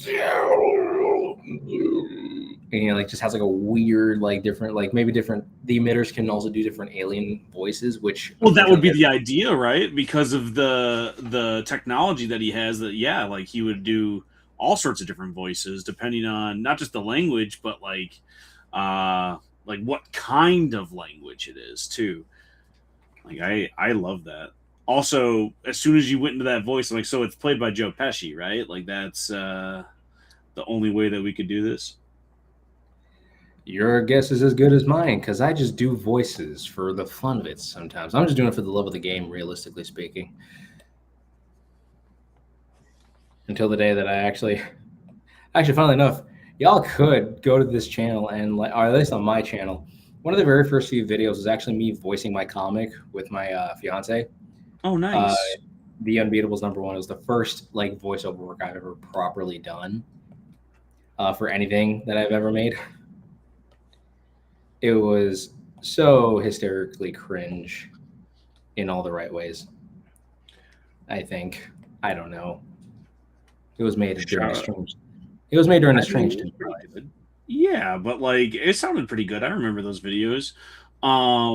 Shout out to my buddy Benny Rose. He's a professional voice actor. He does a lot of stuff like that. If you ever wanted to do more, man, like I'm always looking for people to voice my stuff instead of me. Because I used to do audio dramas and stuff. That was what I did in high school. But I'm not a very good actor, and I don't always love doing it. So you could voice some of my stuff for me when I do my trailers. Well, I mean, I just voiced the Cheshire Cat in Fish's book, so that's gonna be fun to see. Hey, so you're already voiced him in some of my books. Yes, I am actually. Love to hear it, dude. Especially because one of my favorite, because I love doing the lion sound. Now I don't know how good I do it in comparison to others, because I do like the classic roar. Sure, but it's not like I go with that. It's more the. I love that, dude. That's really So good. it's I like, can only do that when I have a cup to do it with me. Like you do that exact sound, but into a cup, and it does like the echoey. oh yeah, no, it's like with a tube of like a what's it called? Yeah, The toilet paper tube. yeah, exactly. Same idea.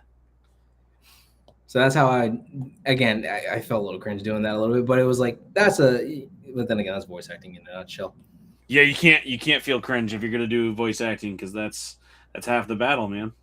I actually remember doing little things for our church called Vacation Bible Schools, and one of the forms of advice. VBS, man. Oh my lord, those they take me back because my aunt was the children's head. She was head honcho of the kids ministry stuff, and she would always follow those things down to a T. But man, whenever it came down to like the little acting bits and always talking about whatever, like whenever there was acting involved, if you felt stupid doing it, you were doing it right. That's the main advice from it. If you feel stupid doing it, you're doing it correctly.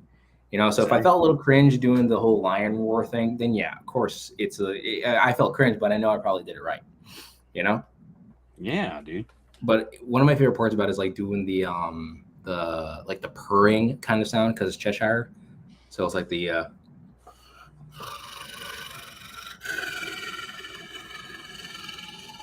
oh, that's really good. Yeah, but it's yeah. So it's like that purring sound because it's Cheshire. So I'm like, okay. So I was trying to play onto that and whatnot. Heck, I even remember doing voice work for something we did for our youth ministry because it was all about like, you know, being rooted in Christ. And it was and one of the first videos that they saw was like, I played like this Australian character named Ed Root. And, you know, it's like, oh, look at this. It's all like this, that, whatever. And the little squirrel attacks me and I go, oh, crikey. You know, it was a whole... It was a whole thing. And then when the teenagers came back, they were like absolute cinema. They were just loving it. I love it. Oh, but yeah, this is a lot of fun. This was very interesting. Getting to show off these ideas for characters that we got going on over here. Yeah, thanks for having me, dude. I'm signing my work right here. All right, now let's actually get that on a bigger display. We got to show that one off proper because that deserves to be shown off. Look at that.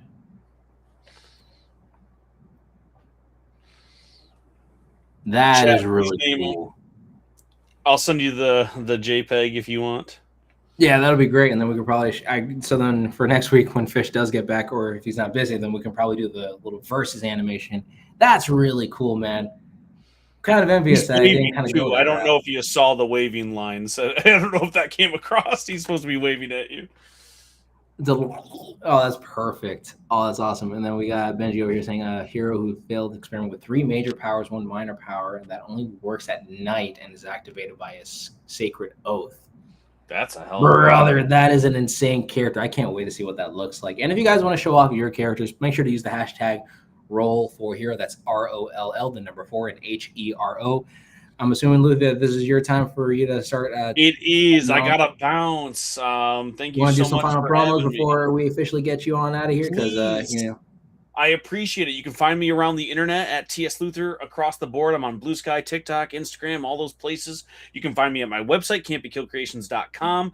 I'm going to be doing signings at all sorts of places here in Michigan for my new book, The Digger, which comes out January 14th. It's basically What If Indiana Jones Hunted Short Round. It's available in all your local comic book shops, and you can pre-order issue 2 right now. It really does help. It makes sure that it's in the stores when you want to go pick it up on release. We're doing monthly releases, so the Digger issue 1 is coming out in January, February for issue 2, so on and so forth. It's only a 4-issue miniseries, and it's my first big break as a comic book writer. It's going to be in all the different shops. It's widely distributed. It's at a legit publisher in Invader Comics. You can order it at any comic book store that you want. So please do me a favor and go check that out. And if you see me online, please say hi. If you see me in person, definitely come and say hi. I'm at all the different Comic-Cons and all the different stuff. So thank you so much for having me, Esteban. I appreciate you. And I'm glad I could draw something much better than last time. I would be lying if I said I wasn't really practicing, trying to be ready if I got called up again.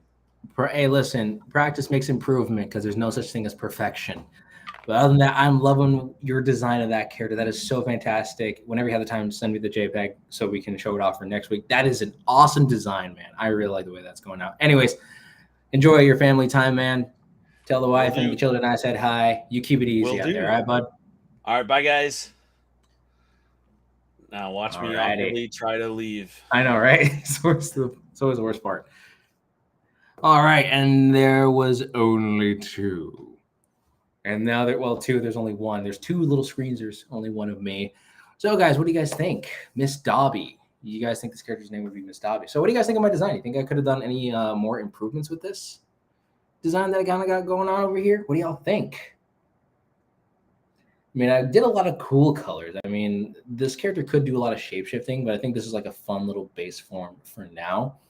And I feel like if I ever did this character in color, this would be a lot of fun to work with.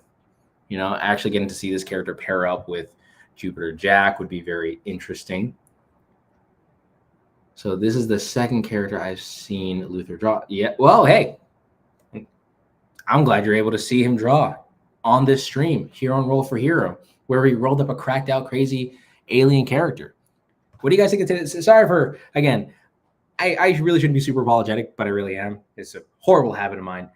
But first time having to take on the show on my own here, and I'm obviously doing what I can here, but I'm having a blast and I don't know about y'all, but this character design was a ton of fun to put together. I mean, it is interesting trying to use 7 different tentacles and whatnot. Well, would be interesting to see a cover of her going up against Jupiter Jack.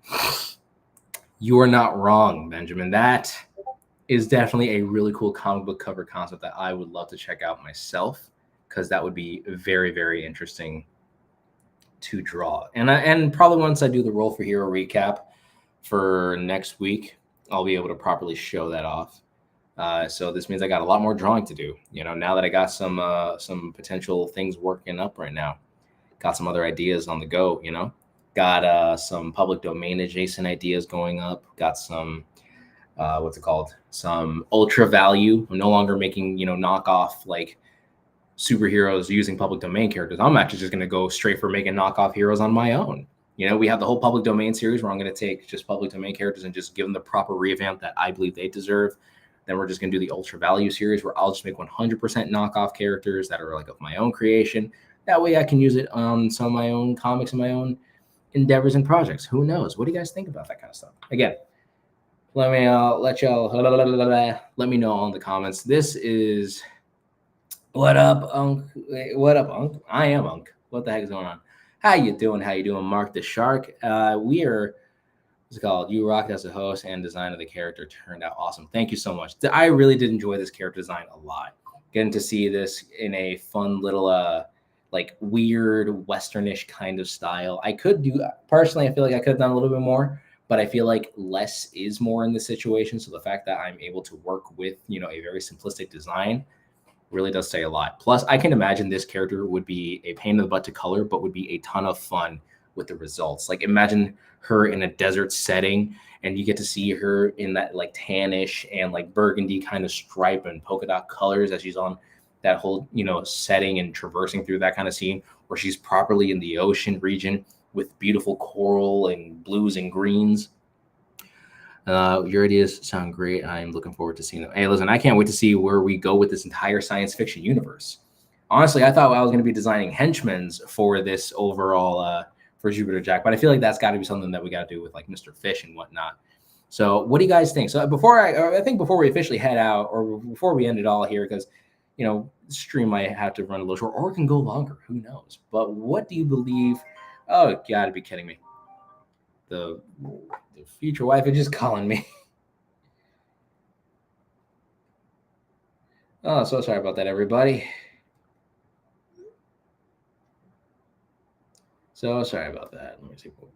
All right. Anyways, let's see your design. But also, this alien is giving me vibes of the pink alien from season 1. Oh, Shelbyville. You're not wrong, because again, I have a tendency to draw my characters very symmetrically. That's just a habit that I started doing.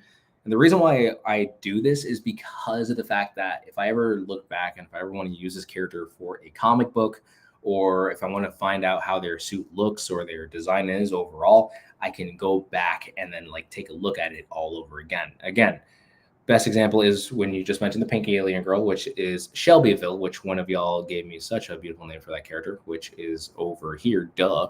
You're not wrong, because they had that similar vibe of the arms kind of poking outwards, and you get to see what each of the arms look like, what they all have on their wrists and stuff. So again, 4-arm alien girl. For all we know, this could also be the same science fiction universe where Shelbyville's alien race is from. Once you think about it, you know, we got this steampunk alien. She just looks steampunk because she went from her planet and went to a steampunk Earth, you know? So that's one way of looking at it. Maybe this is actually, you know, a whole prequel series where she actually just happened to crash land on a older Earth and Jupiter Jax just happened to be from like centuries later. Who knows?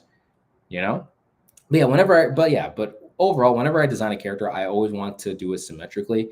So then that way I have a general idea of how their suit looks and how their design is overall. So then that way I can take that concept and then just, you know, go with it. Again, you see how simple that design is for Jupiter Jack, but then you see the comic cover that I did for Jupiter Jack and, you know, for Fish Meteor Mandy, and you can see how awesome it is. Again, because of the symmetrical layout of the design. What's it called? Maybe Shelby and this alien made our special. Wait, hold on. Let me read that again. This alien that I made are species related. Not a bad idea. But from the looks of it, though, the alien that I drew compared to Shelbyville, let me kind of put these side by side, so then that way I have something to kind of go back and forth to, so I'm not always having to do a whole back and forth all over again. Let me just take the background off over here. Let's do some brainstorming while we can. So she's like a space bounty hunter kind of lady. So, of course, we have Shelbyville over here. Now, again, this is because this is a character from a steampunk Earth. She just happened to be an alien, traveled to Earth during their steampunk era. For all we know, maybe she ended up like doing some quantum leaping, jumping, whatever it is, and just happened to get to Earth during its steampunk era. And then maybe on the complete other side of the galaxy, Jupiter Jack is a human from Earth like centuries later into the future. Or maybe there just happens to be two Earths that are just very different, maybe the same. Maybe that there just happens to be like a copy and paste and they're just on completely separate sides of the galaxy or the universe. Hence why Jupiter Jack is on one side and Shelbyville's over here. But we got Shelbyville, and then we have this squid lady over here. I like the idea of combining the universes. That is not a bad idea. I mean, we are trying to find ways to kind of work together. We're trying to combine as much as we can. And that's the whole point of this season for now, is to just stick to all the sci-fi stuff that we get to kind of put into, at least for now, in this universe. You know, maybe for season 3, we're looking into probably diving into the steampunk universe or the cyberpunk universe. So that way we can touch on more of like the American Eagle, the birds of a feather kind of characters. Or if we want to go into the steampunk, you know, situation, we actually get to dive into Shelbyville, Featherwind, and Todd, as well as Ivan the Invulnerable. Yeah, of course. How can I forget about the awesome space train that Shelbyville would have? Like, if this character had her very own alien-like train, come on, that would be a banger of an idea. But this is the character in question. What do you guys think her name should be? I think before this stream ends, we need to know what this character's name would be. So what do y'all think this character's name should, you know, like, what do you think she looks like? Like, based off this image, what do you think her name is? You know, I could go off of some kind of a squid joke or some kind of a, you know, I could do something aquatic themed, but that would be a little bit too on nose or too little bit on brand, you know? It's very interesting stuff that we got going on over here.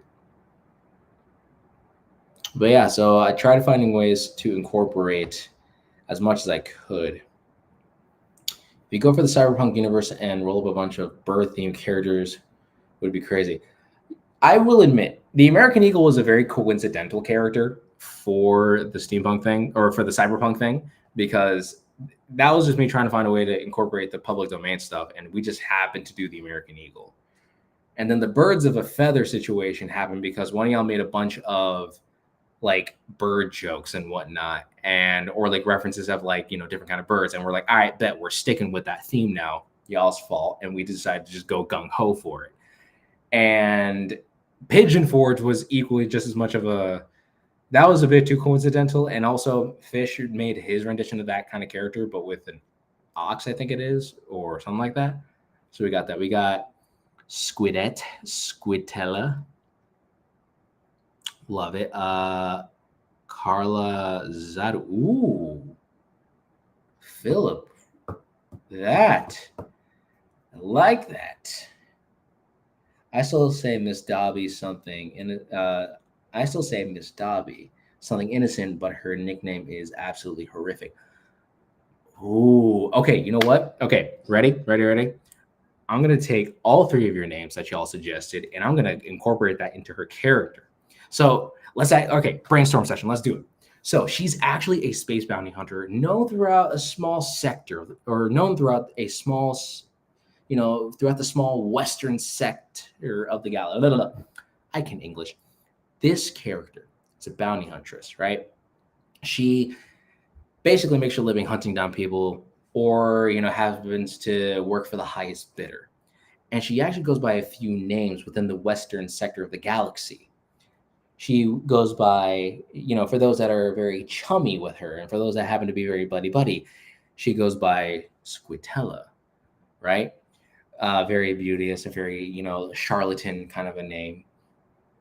She's in a high profile kind of a situation with like higher end nobles, corrupted or noble, or some in between. She's that kind of person that would find jobs and works with them. She would be known as Squitella. Her real name would be Carla Zaru, right? Carla Zaru would be like her proper, like actual, like legal name by her planet's situation. And then it turns out when you tick her off, or if you happen to be her target, if you're on her end of her blaster or laser pistol or whatever that is, she goes by Miss Dobby. I feel like that's like a really cool way to kind of incorporate the different naming conventions for this one character. You have, it's like, the legendary Kara Zaru, the best bounty hunter within this sector of the galaxy. I see that we could make an arrangement here. Or, if someone tries to be all chummy with her, but she's not vibing with it, she's like, oh, Squintella. Hold back now. I never said we were that. It's like we're close, but we're not that close. Right? But then if you're her victim, it's like, oh no, is Miss Dobby. Like, yeah, sure, it sounds funny, but like it's that kind of name that you don't want to make mockery of. It's kind of like Voldemort's name. You don't want to really say it often because it could bring bad luck or something like that. That's a pretty cool name. So I'm gonna for now do. Ooh, it's really hard to choose one, but for now, I think I'm just gonna do Miss Dobby because that is not Robbie, Miss Dobby. Come on, that's a pretty good one. Thank you, Philip, or not Philip. Well, thank you for the Carla Zaru. I like that name for this character, but for who's the one who gave me this? Thank you, Dragon Gaming, for giving me Miss Dobby, because that is a really, really funny name, but also a really, like it could also be equally as intimidating if you know how to write the character out, And imagine the absolute rendition of this character. Would she be like super tactical? Imagine Jupiter Jack would make her get out more if she hunted. Oh, wait. Hold on. Let me read that again because I don't know if I read that correctly. It's like, imagine Jupiter Jack would make her name get out more if she hunted him. Oh, so if she started hunting him down. So if Miss Dobby started hunting down Jupiter Jack, he's done for. And he's like, I'm going to be attacked by Miss Dobby. And they're like, oh no, we heard the name. Like they're all kind of a curse type situation. I like the idea of using all three suggestions for the name of the character just because it fits the shape-shifting powers as well as the bounty hunter vibe. Even better of a reason. Was I thinking about that at all? Absolutely not. I was just going off the whole like mythic legend aspect of this kind of character. That is a more beautiful reason, Philip Riders. Thank you so much for that. Awesome. Love the name connections. Love the fact that we were able to connect all the names together. This kind of bounty hunter working together, that's insane. Actually, speaking of all those kind of characters working together and all that other kind of fun stuff, we also happen to have, what's it called? Luther's design. What would you name this character? I mean, look at this guy. This is a pretty gnarly looking dude. Like he looks like the uncomfortable, tentacle-filled alien guy that you really don't want to be interacting with. Like, what would you name this guy? like Jupiter Jack, Meteor Mandy, Miss Dobby, and they encounter. What do we got for this guy? What is this dude's name? Because I got to tell TS what y'all named him because I think he would love it so much if we got that all here. Ah, that's very interesting. Very, very interesting. Let me know. Let me know.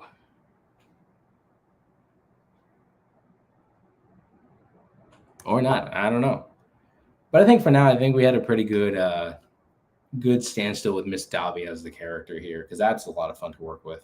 And let me see if I get them side by side. Perfect. Look at that. We got Miss Dobby and pending name. Or Gnarl. It'd be a weird name. Dernosby? Dernosby?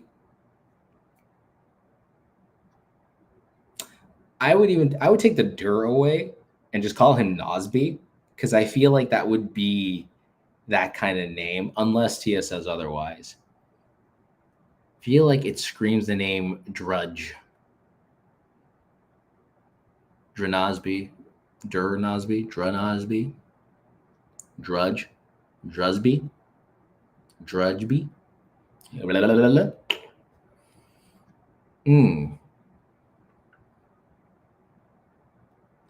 I like the, you know what? Maybe combining the names of instead of saying Dur Nosby, that's a pretty funny one.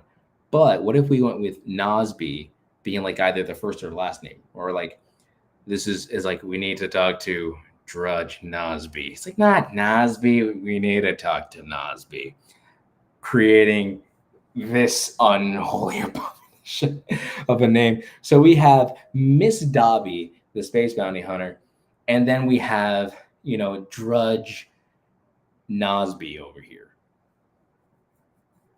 Or Nosder or Durnoz. What do you? I don't know. That's a really interesting one there. So we got Miss Dobby and Drudge and Nosby. I feel like Drudge and Nosby works. This guy here, can you give me the breakdown? All right, Sniper Panda, here's the situation. We drew some really fun, whacked out alien characters based off the suggestions. No superpowers. These are just basic alien-like characters that have a lot kind of going on with them. For more context here, they happen to have 7 different tentacles. They happen to have a human-adjacent body. They have 6 eyes that are on, stalks. Hence they kind of poke out a little bit. They have a humanoid-shaped like head. They have a sonic emitter as a method of talking or conversing, so they don't really have a proper means of communicating. They also happen to have electromagnetic-like organs, so you can really think of them as something squid-like, because very electric to an extent. They come from a technocracy, basically. They're a third party kind of a people living under a techno-based kind of a society, potentially. They are also shapeshifters, as well as having a few extra limbs. So that's what these kind of characters are like. I ended up going with a more like a Western style bounty hunter from the aquatic regions in the west sector of the galaxy or something like that. Because I feel like she would definitely be like a gunslinging kind of a, anti-hero or, a very morally gray kind of a character. And then on stream, we had T.S. Luther, because Mr. Fish is currently not here right now. So he put his hat into the ring and drew this guy right over here. So we ended up coming with the name that this one is Miss Dobby, but she also goes by, Kerr, because I totally have it here. Carla Zaru, as well as Squitella, depending on who she's talking to and who she's in association with. And we're just trying to figure out the name for this guy over here. And so far, I'm thinking, combining a few names that y'all suggested, which is, Drudge Nosby, or maybe Nosby Drudge. But, we're still trying to figure that out. So that's more or less the situation. That's a bit of the rundown too. Or maybe it's less of a name and more just straight up sound. But then again, that's also how we name things. My name to y'all is Uncle E, but that's also sounds. It's Uncle E. It's like, that's how we sound. that's just a series of sounds. We just have an association. So I like the idea of Durnosby, but I feel like Drudge Nosby would be a really interesting one. Or Nosby Drudge. I feel like is a fun way of like trying to make it sound soft. Like I feel like that's a name that softens the blow to how he looks. It's like, do we really need to talk to, Nosby Drudge? It's like, don't judge his overall appearance or something like that. I don't know, some kind of a stupid joke or pun about judging others. That's a very interesting take. But I mean, who knows? I mean, you're not wrong because there could be aliens that have different metrics of languages that are just literally just straight up sounds. So it could be very interesting. Hey there, doggone comics. How you doing? How you doing? We're just more or less kind of figuring out naming the characters. So we got Miss Dobby over here, and then we have, Drudge Beanaz. Drudge Nosby. Or Noseby. Like Mr. Mosby, but instead of an M, it's an N. Who knows? Who knows? Combine both names again. That's what I'm trying to do because we got one that just says Drudge, and then the other one is Nosby. So then it's like Drudge Nosby, or should it be Nosby Drudge? That's a better question. Nosby Drudge or, Greg. You know what? Wait, hold on. Wait. What's more dangerous, a dumb villain with dangerous powers or a smart villain with dumb powers? Commander Combat, that's a really good question. I'll get to you in just a sec. Maybe Drudge is the name of the species. Oh, okay, wait, that can work. And his name is Nosby then. So he is this species of known as the Drudge, which is probably like, maybe some scary, weird, shape-shifting alien kind of a creature, kind of a situation there, and they're known as drudges. That could be very interesting. And then he just happens to be named Nosby because that was like the strange association that he put onto himself. Not a bad idea. I gotta inform Luther about this. I am informing him as we speak.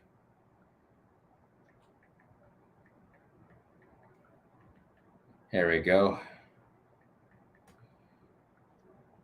Give me a second here, guys. I'm just delivering the message here.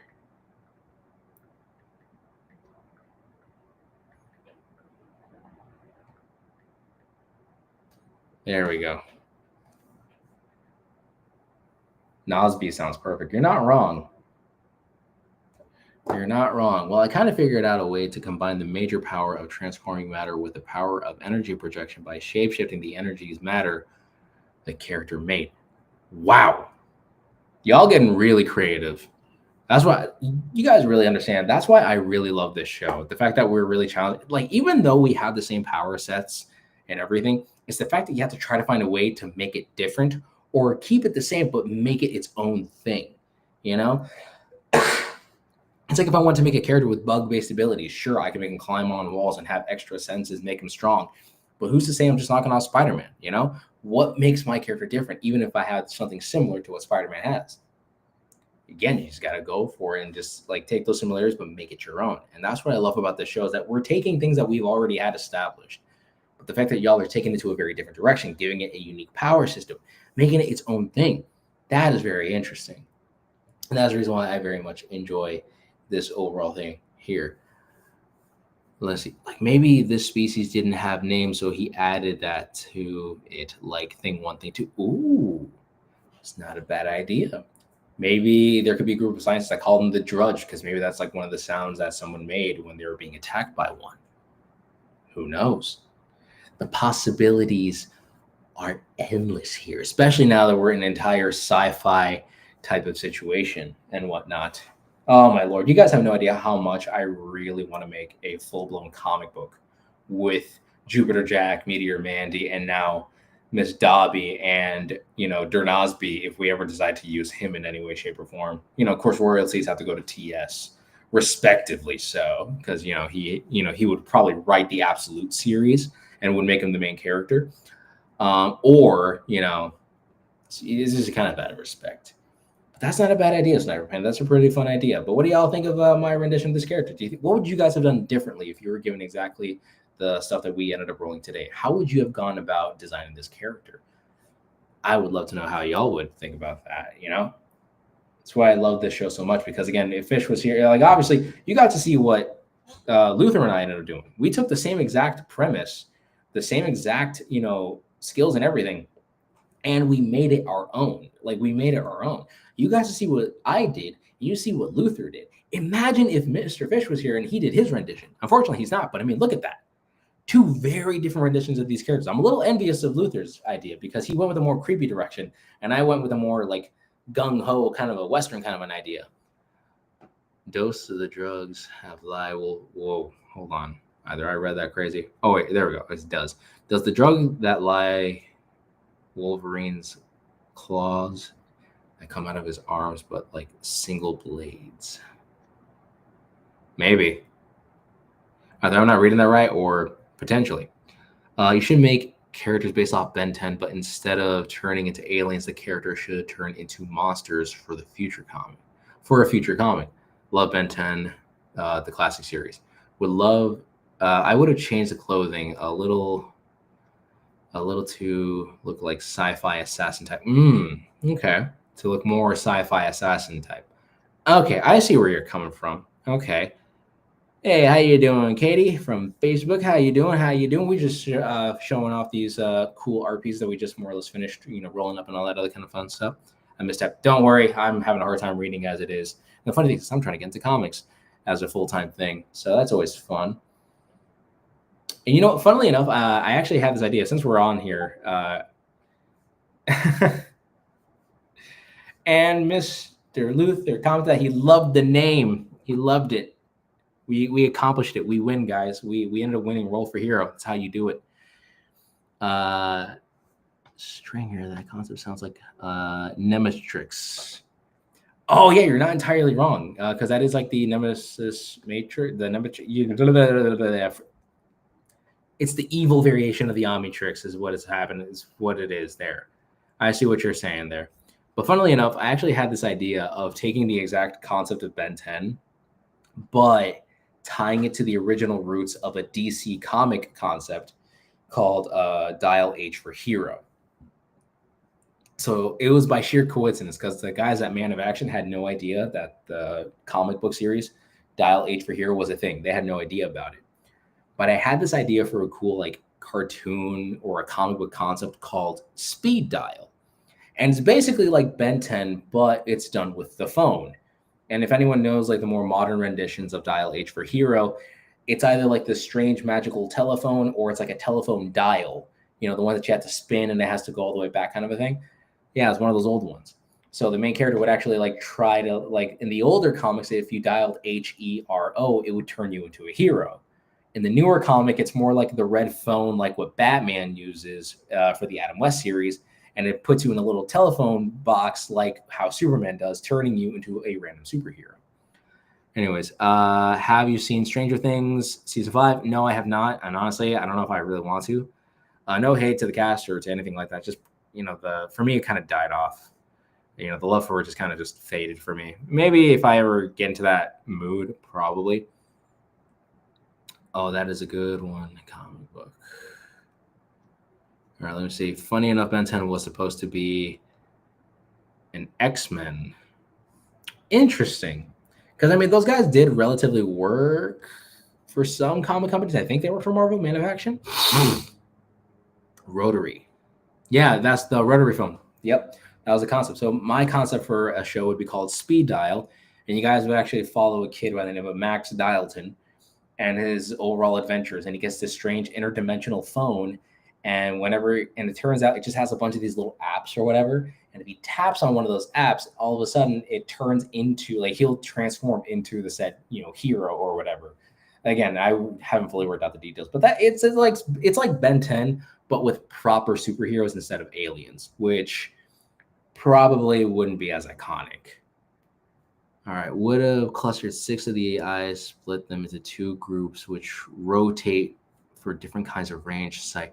Like tentacle twisted together, 2 arms mixed, the 7th tentacle and eye on the head. Oh, that's a pretty cool concept. See, that is actually cool. That's actually what I was kind of thinking about a little bit with the with the 4 arms. Like maybe her arms can kind of like, I like the idea of like them twisting together and making like different densities. So she needs to look like someone who's muscular. She can wrap both of her arms around and then make like a bigger arm. Or maybe she can probably put her other arms like wrapping around her body, giving her more of an hourglass figure. That's pretty cool. Okay. But then also the concept of the cluster of the 6 eyes, split them into 2 groups. Like, I can see kind of like almost like a weird binocular effect where like she has like, 3 different kinds of eyes for like, pair of 6, but like 3 different kinds. So one for far range, close range, and then her average. That would be a really cool one. There was an old concept for Ben 10 with the watch turns into yeah, that's basically what I wanted to do. You're not wrong, Benjamin, because the old concept was him turning into straight up superheroes. And for me, that's kind of like what I would have done. But instead of the watch, I would have done it with like a typical phone or something like that. Or make it a Kamen Rider series, make the Kamen Rider belt look like a little telephone. It's like time to dial up a hero and then just puts it down, transforms. Who knows? Exactly. I love hearing out the H dial, the Nematrix. Man, I miss the good old days of classic comic shows and comics. Yes, like binoculars. Okay, so then like if I had to redo the character again, I would then do like the 6 binocular kind of a thing. That would be cool. So does the Drudge have like claws like Wolverine or Saber? Okay, so if you're looking at the little blue thing right over here, that's actually just the character waving his tentacle hand. It's not really a claw or anything like that. I don't even think they have that kind of a situation that we ended up rolling up.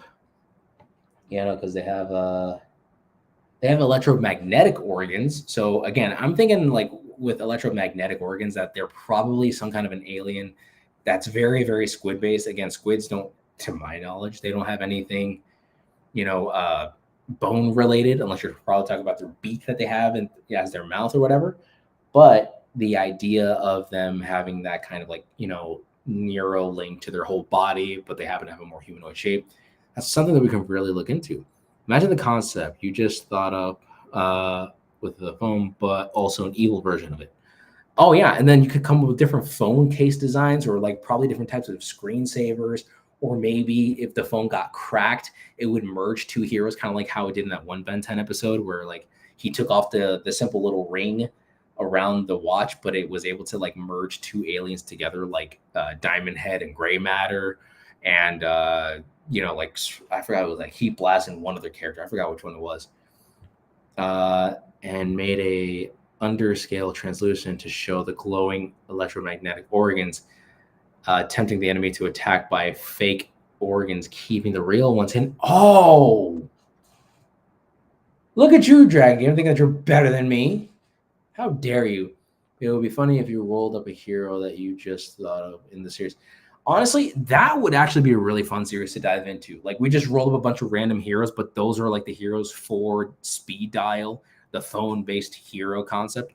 Or like I said, I wouldn't even mind turning that into a Kamen Rider like series where maybe they dial up a specific number, they put their phone onto the belt, and then they transform into a more armored suit rendition of that kind of character. So the Drudge, all right, let me see. So the Drudge can become living EMPs because of their electrical organs. That's probably not a bad, what? That could be the case. They're very electrical based. They're very, very interesting like that. The belt is just a whole phone and dial, and take the phone off the receiver and hold it to the ear with your hand and shout out, Henshin. Honestly, that's kind of what I'm thinking, like just kind of like that would be so hilarious. Honestly, you see, that's where it's really different, because I can go the Ben 10 route and do like a typical smartphone type of situation, or I could go the full-blown Kamen Rider effect and just do like the typical phone with the rotary dial on it, and like be like time to call up a hero, dial up the character and then hit the phone down, or maybe, or if anything, dial it up, pick it up, Henshin, transform, but you get to transform into a different type of suit of armor. That would be really cool. Heat Blast plus Ripjaws, but also there were 4-armed Stinkfly, and yeah, you're not wrong. That episode where they combined the aliens together, it's not a bad idea. Uncle E, I've been trying to tell you this earlier. Actually, I mean, thank you for telling me now. It's now made clear to me, and I'm so happy about that. Oh man, I'm having a blast here, guys. But hey, while I got you all here on this stream, I know that since there's nobody else around here, might as well kind of give you all some fun little updates as to some things I'm going to be doing for the channel. At least on my channel. For one, definitely gonna pick up back onto some of the public domain stuff. I got a few thumbnails already made. Like I said, I'm drawing the Black Terror, redesigning him. So that's going to be called either the Heroes of Gold or just the simple, just public domain redesign series. Just taking classic public domain characters and just redesigning them for what they should be. So can the Drudge fly on electric in the air? That depends. Again, I feel like we would have to ask T.S. Luther this because he's the guy who designed his rendition of the alien, and I decided to just go with a whole different concept. But real quick to kind of shout out a few of the other things I have going on. So I'm going to do the public domain redesign series. I'm going to start the Ultra Value series where I'm making 100% knockoff characters of like Marvel, DC, whatever, all in good fun, or in the off chance that I'll ever use it for a comic. At least I'll, again, it's like tongue-in-cheek, very fun kind of stuff. I also happen to have a few other ideas I want to mention. The Ultra Squadron stuff. It's like my own rendition of the Power Rangers. Something that I want to work on at some point. And I mean, obviously, since we're talking about the speed dial thing, this would probably be my first Kamen Rider concept if I ever decide to go with that. Imagine a villain had speed dial's powers, like the Albedo situation for the Nemetrix situation. Okay. See, that's what I like. I actually like this idea of like, there are different phone users and they go like obviously like multiversal style. I could see this being like a Ben 10 omniverse type situation where they dive into different universes, probably having to come across different cell phone users or, cell users or something like that. And it's not like just the main character of Maxwell Dialton. It could also be maybe like his best friend instead of him, or his crush actually having the device instead of him or something like that. Like I can see that becoming a really interesting concept, but then also what would the villains be for that entire show? Would it be other people that have phones, or would it be monsters? Would it be aliens? Would it be someone trying to get the interdimensional phone? Would it be a former hero concept that was once in the phone and now is made free? These are the real questions that we need to ask if we're going to make speed dial into a cool concept. But outside of that, though, I feel like I've been yapping for way too long. But hold on a second. What do we got going on here? That's a brilliant idea. What if the phones could just have a feature that could the omniverse style where the characters have okay. It's a brilliant idea. What if the phones could just have a feature that could call the omniverse? I'm sorry, because that part's kind of confusing me. The way that either I'm not reading that correctly or I'm just horrifically dyslexic. Sweet. I would probably try to make my own powers with the Dial H phone. It's not even a bad idea. Honestly, I would want to make a whole probably. Would you guys want to see a concept corner video about that? I only did a concept corner for kaiju food truck hunters or food truck kaiju hunters, but would you guys ever want to see like a concept corner for speed dial? It's like a Ben 10 but more phone acquainted. Would you want it to be more of a Kamen Rider thing? Would you want it to be more like a Pepper Ben 10 knockoff? Maybe speed dial villains could be characters who are heroes made in the 20s, but were rejected from the phone system. Oh, that's interesting. That's a pretty interesting concept right there. What do I got going on over here? Oh, man. Ooh, what's it called? Have you checked out Kamen Rider? No, unfortunately, I have not checked out many other Kamen Riders out there. I have not really made the efforts to watch a lot of that. Would be interesting to see Concept Corner for that. Okay, not too bad. Comics, 100. Thank you so much for that. All right. Well, I feel like I've been kind of holding y'all hostage for a bit too long, but I would love to see the Concept Corner about that. All right. Other than that, guys, I had a blast. I hope you guys had a lot of fun too. This is obviously the character that we were able to draw for, this session of Roll for Hero. I know it wasn't the, crazy cool cracked out thing it was meant to be. Again, there's a lot of screw-ups, but it is what it is. Hey, it wouldn't be a Roll for Hero show if things went according to plan. Like, come on. How could that ever be? Let's see. Also, wouldn't Speed L be Kamen Rider meets Ben 10? Honestly, based off of everything I was talking about at that point, it might as well be. But that depends on how that all works out. I mean, what if it was actually more of a dispatch situation? But I feel like, let me see what we got. It's the current airing one on YouTube. I'll make sure to check that out at some point. I'm so sorry, guys. It has been close to, well, it's been 2 hours since we have been streaming this entire thing. I have had a blast.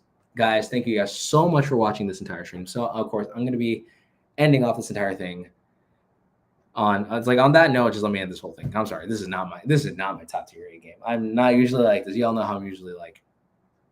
So anyways, to my fellow weirdos out there, make sure to follow these 3 simple rules. Make sure to stay awesome. Make sure to stay weird. And always keep life to the easiest. And always remember that art inspires all, but you can inspire more. And of course, everyone out there, never forget to, of course, stay ultra. Roll for hero.